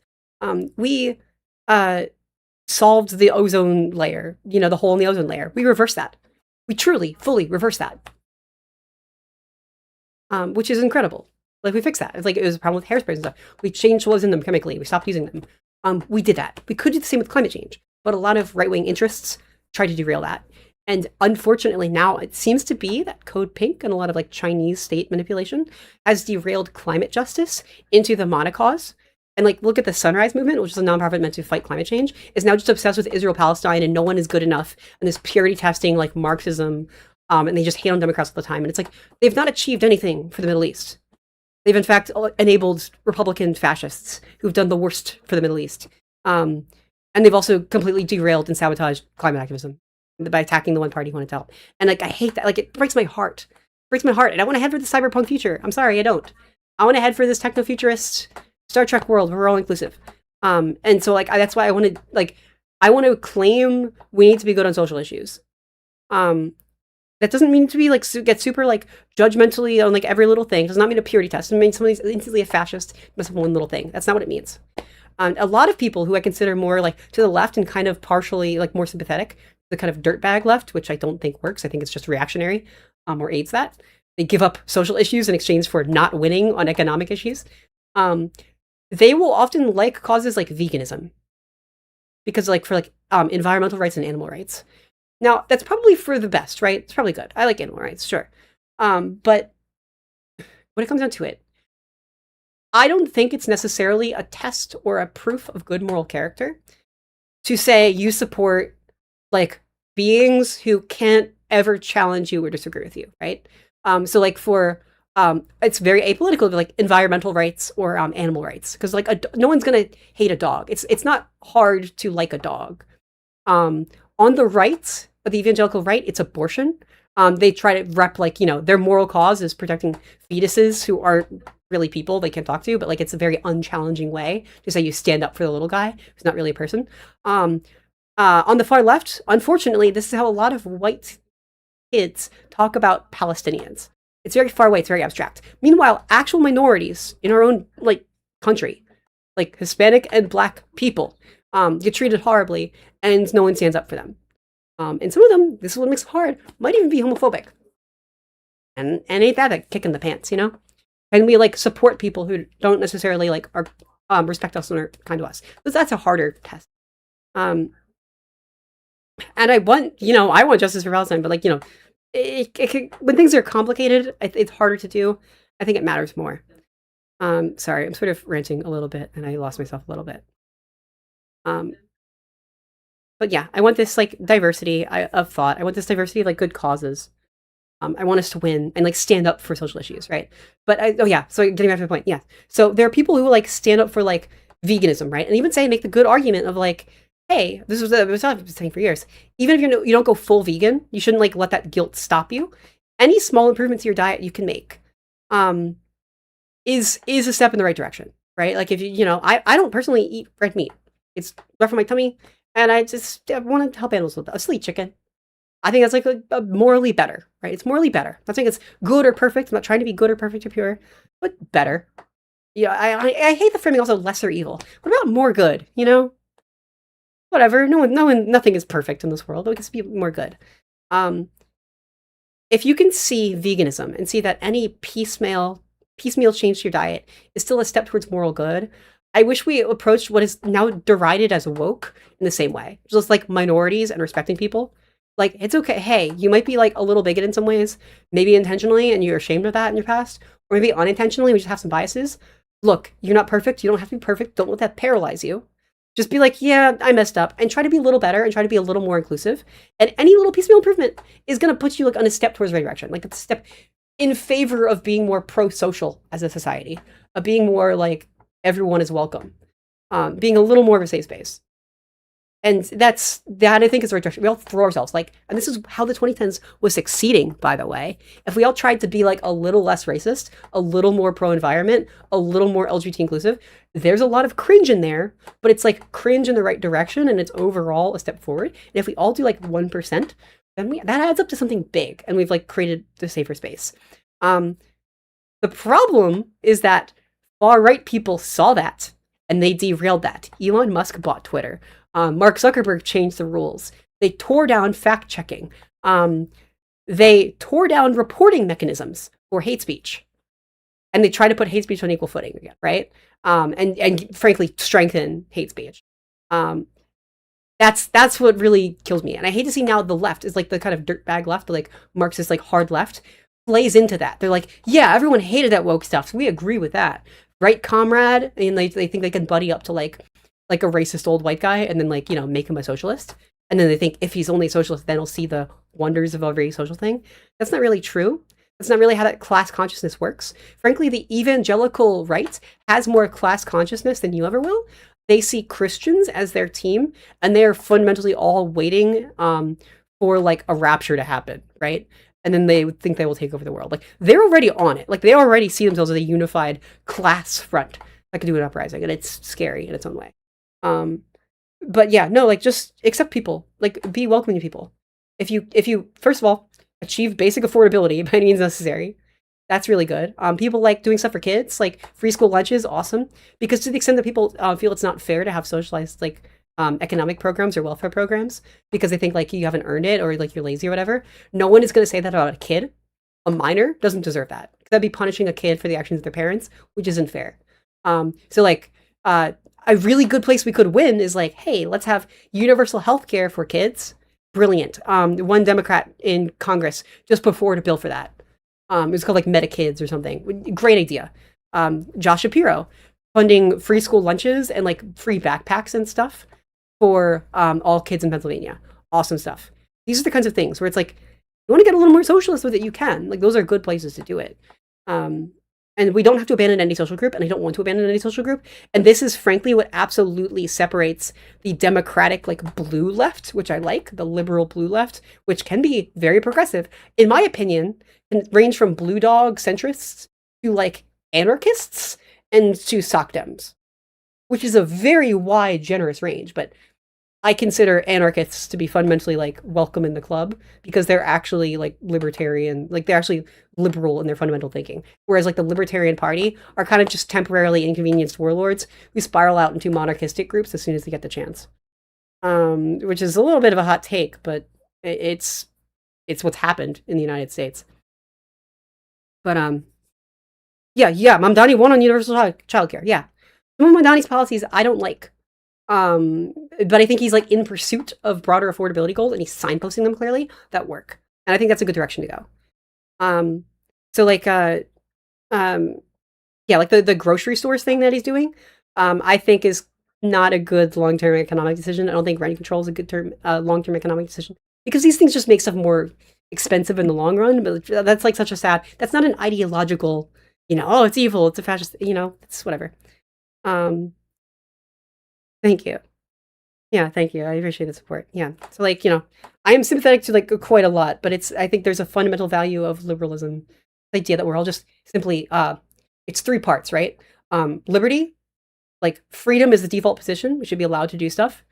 Equality, egalitarianism, like, we are fundamentally all just people. We're all kind of the same. And then 3, consent of the governed. I think consent is super important. And what brings in this, like, radical feminist element into it that, really, really helps a lot of stuff and also curbs a lot of authoritarianism that you get to kind of decide. You're not obligated to do stuff. And those principles, it turns out, tend to work. And, like, for, like, Nordic countries, I think Nordic countries is the goal. They're very, like, soc demi, and they do pretty great. And that's kind of what I want to do. So, yeah, I'm sorry. Like, no matter how left you are, you're welcome here as long as you agree with me on that. And, like, I really want to build up a positive image of liberalism and what I am for. And what I am for, I think, is perfectly agreeable. And I've talked to lots of centrists and even some conservatives, kind of never Trump Republicans, who like me and can talk with me about stuff, and we can come to an agreement. Like, we just shouldn't freak out normal people. And I think, frankly, among liberals, like among the kind of left streamers, what we need to do is start reclaiming topics like environmental justice, like feminism, like trans rights, and find ways we can talk about those things and support those groups of people openly and positively without, like, I'm sorry for this phrase, it's not the best, but it's the best I've seen, without scaring the hose. That's, like, the best argument I've seen against all this legal system stuff. Is like, you're scaring the hose. You're talking about these things in a way that's just freaking out, like, actual moderate voters in exchange for, like, chasing this social purity testing thing. And that's wrong, right? But we should be able to talk to an average person about, like, trans rights in a way that wins them over on trans rights without freaking people out. And I'm very comfortable drawing a line at saying, like, look, sports participation, it's like about 2 years HRT, like, eliminates any performance difference. Xenogender, like, Tumblr pronoun stuff, that's a joke. That's not what trans people are talking about. But, like, trans and non-binary people exist, and they need healthcare, and that's a healthcare issue between them and their doctor. I'm very comfortable owning those kinds of lanes. And these are the kinds of conversations we need to have and, like, refine, like, and discuss kind of, like, rhetorically and, like, figure out and hammer out. These big picture ideological wars between capitalism and socialism are so far removed from, like, what a normal person wants, which is mainly just, like, they want to afford stuff a little better. Frankly, they want lower prices, but we can't technically do that without crashing the economy. But it does not feel as good to be like, everything's more expensive, but you have more money. Unfortunately, that's how it has to go. Balancing the budget. Yes. Mamdani did that. We can all do that. And that's the thing also. Like, people see Mamdani's win as a lot of, like, it's about his specific political philosophy. It's like a specific DSA thing, which is not the case. A lot of it is just Mamdani does not even necessarily the most optimal policies, but, like, he is caring about affordability stuff. And he has a really good media team. He's talking about what he's doing. And I do think the establishment, like moderate Democrats, have a huge problem not celebrating or communicating or signposting what they've actually done. And that's where we lose a ton of people, right? When it talks about, like, I want to make liberalism, like, cool and popular, something to be proud of, that means actually talking about what the hell that means instead of letting it just be like a fill-in-the-blank slur for, like, every group to call someone a liberal. I mean, frankly, like, one way a lot of people get called a liberal is you're a leftist and then you actually do something. That happened to AOC. She never like changed her ideology, but I don't know. Yeah, and a lot of people like do suck. A lot of people suck, and fuck them.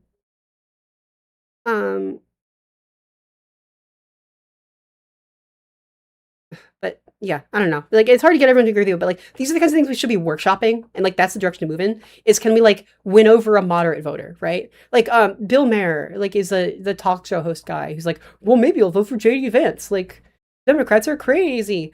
Fuck that guy. First of all, just fuck him, right? Second of all, as much as this hurts, the project needs to be: could you theoretically be in a room with that kind of guy and walk out of that room with him agreeing with you and voting with you, right? And being your friend. And that's hard if that works. That's the goal, unfortunately. Like, we have to meet people where they're at, and that's where they're at.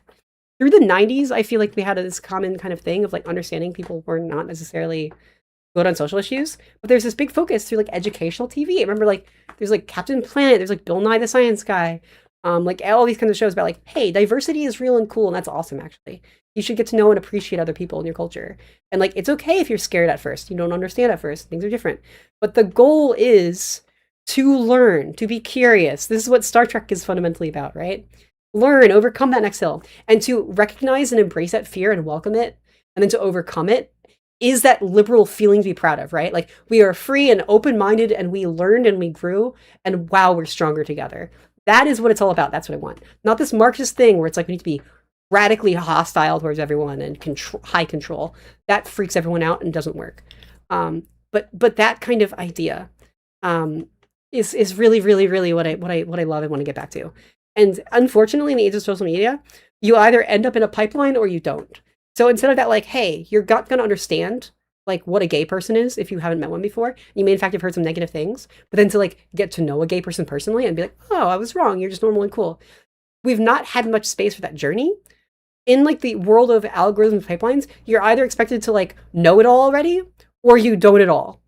And this expectation, like, it's not my job to educate you, you have to get good, by people who themselves are just spoon-fed by sheer luck and chance, doesn't really work, you know? And like, we need to build that space in the middle for like these welcoming narratives of becoming more inclusive, but not necessarily this like perfect purity testing gatekeeping it. But the goal needs to be, we can welcome you and be like, hey, let's celebrate diversity and empathize with people. And then also, by the way, we want to make things more affordable for you. And that kind of pro-social thinking, like, if you care about others, you get stuff too. You benefit from it too. That's super welcoming and attracts people like moths to a flame. That's what the Statue of Liberty is about, which is a great symbol of liberalism and the kind of thing I want to celebrate more. Yeah, and it's not even about evidence or like proving things in a debate context, right? I feel like that gets way overblown online. It's just that like social thing, right? Of like, hey, you're scared of people, you have abstract reasons, arguments in your head. Look. Here's like a real person who's LGBT. Look, they're just normal, okay? Let's like play a game or watch a show. Just like those real kinds of things. Like seeing an example. I remember, you know, in school, like teacher wheels in the TV, you know, it's some educational program. It throws to a clip of like, you know, the journalist is like, hey, I'm in some village and like with some people here in Africa. And look, they have this cool kind of music and dance. And it would just be like a little segment, you know, and then like cut back or whatever. Or like, you know, here's some little girl talking about she likes ladybugs. Do you learn about ladybugs? Like all that educational science TV was all about like, let's explore and just see really what people are and look like. I made one TikTok about, a couple TikToks about trans rights. I made some video about like feminism and it blew up. And then a lot of TERFs got in the comments because like TikTok and it's weird. And I was like, God damn it, these TERFs, like they're growing like weeds. But I was like, okay, I needed to bump up in my queue like a video I made on trans rights, which is there's some book that included like anecdotes from like parents whose kids turned out to be trans. And I just like made a thing of like, I was like, hey, I'm just gonna read something to you. And it wasn't any of like the data in the book about like defining what trans people were or like the science on it or the numbers. It was just like this, yeah, I'm like a mom and I don't know what to do. My kid is this thing and I don't really understand it. I'm afraid, but I love my kid. And I started like, I did not support them at first.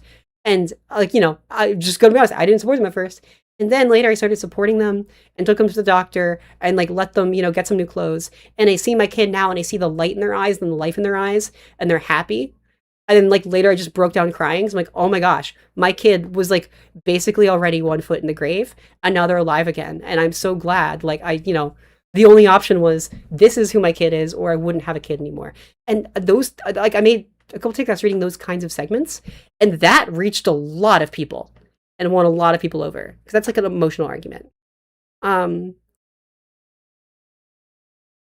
Dan, you love liberalism? Me too. Yeah, that's the kind of thing where I'm like, this more emotional, personal thing. We need to, like, common sense. I don't know. In every English class ever, it's like, know your audience, meet people where they're at. That's not just people saying things in class, right? That's not just something to recite when you write a paper. Like, actually do that. Actually do that. It's important, and, like, more human, you know, economics or whatever. Like, it's just fair, be decent, be normal, and you can win a lot of people. And you should be able to have a conversation with, like, a moderate conservative and actually walk out of that with them on your side. Not by treating them hostilely, but, like, just with humanity. Is the liberal media space due to a lack of lib content or a lack of lib audience? Both. Every generation, there is, like, lots of young people who do think, well, this world is kind of bullshit. We should do more. It should be better than it is. They have a lot of energy. And they're meant to grow up and be the next generation of Democrats. Historically, like, at least through my lifetime, the past few decades, conservatives are the party of society is good enough as it is, and I don't want it to change. And if you thought that society was not good enough, you were supposed to be a Democrat. That's all. That's all it's meant to be. Like, it's just the party of, like, we're not settling. There's still something we want to do. Which is healthy, right? So it was like a healthy outlet for that dissatisfaction, pointed in the direction of, let's help and do something about it. What I really hate with this, like, Marxist doom spiral thing is it's wrapped itself up away from systems of power and towards institutional distrust and non-participation. I do have an email. My email is she'srightshow@gmail.com. On my website, which should be linked below, it has, like, a contact page. Yeah, just no punctuation, just she'srightshow@gmail.com. Yeah, so we need more content. We need, like, bigger audiences. Part of it is, like, this new generation are ostensibly on the left. They're dissatisfied with society. They want it to be better. They want it to be more inclusive. But then they're getting sold the snake oil of, like, this black-pilled Marxism thing, which ends up in authoritarianism, which ends up dominated by men, and ends up very bitter, and does not end up achieving anything. So that is the audience we need to win back. And the problem is they're told following that path is what is the most left, or is, like, the most good thing, right? And it leads them away from all those causes. Whereas it broke the pipeline from the 2010s, which was towards activism. Pick your topic, right? Do you care about saving the whales? Do you care about women's rights? Do you care about being gay and kissing your homies? There's a thing for that. There are orgs for that. There's social media for that. You can make, like, merch for that. It was like a fandom, like an activist fandom for everything. And that's what I want to bring back. Ooh, there's value in primarily identifying as Democrats instead. I think there's two different conversations there. Practically, yes, I do identify as Democrat a lot. I don't use a lot of labels. Because technically speaking, I could use any number of labels, including anarcho-communist, liberal socialist, social democrat, or just, like, liberal, or it's, like, social liberal, but yeah, just Democrat. Like, that just makes sense. Like, that's where we are right now as a society.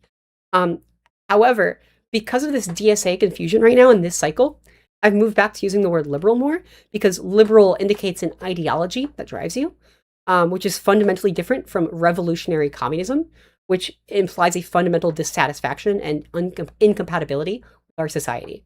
But generally, yes, I do identify as Democrat. But yeah, no, so we don't have any amount of funding at all. I'm not paid for anything by this. It's just passion. And there's lots of smaller creators who are passionate, and we're frankly sick of this environment, and we want more inclusion again. I think we should fight on social issues, bring back that 2010s kind of thing. So that's our audience, right? They've been told to follow good things is to follow that, like, dirt bag leftist dude bro pipeline. That's wrong, right? I want to get that audience back.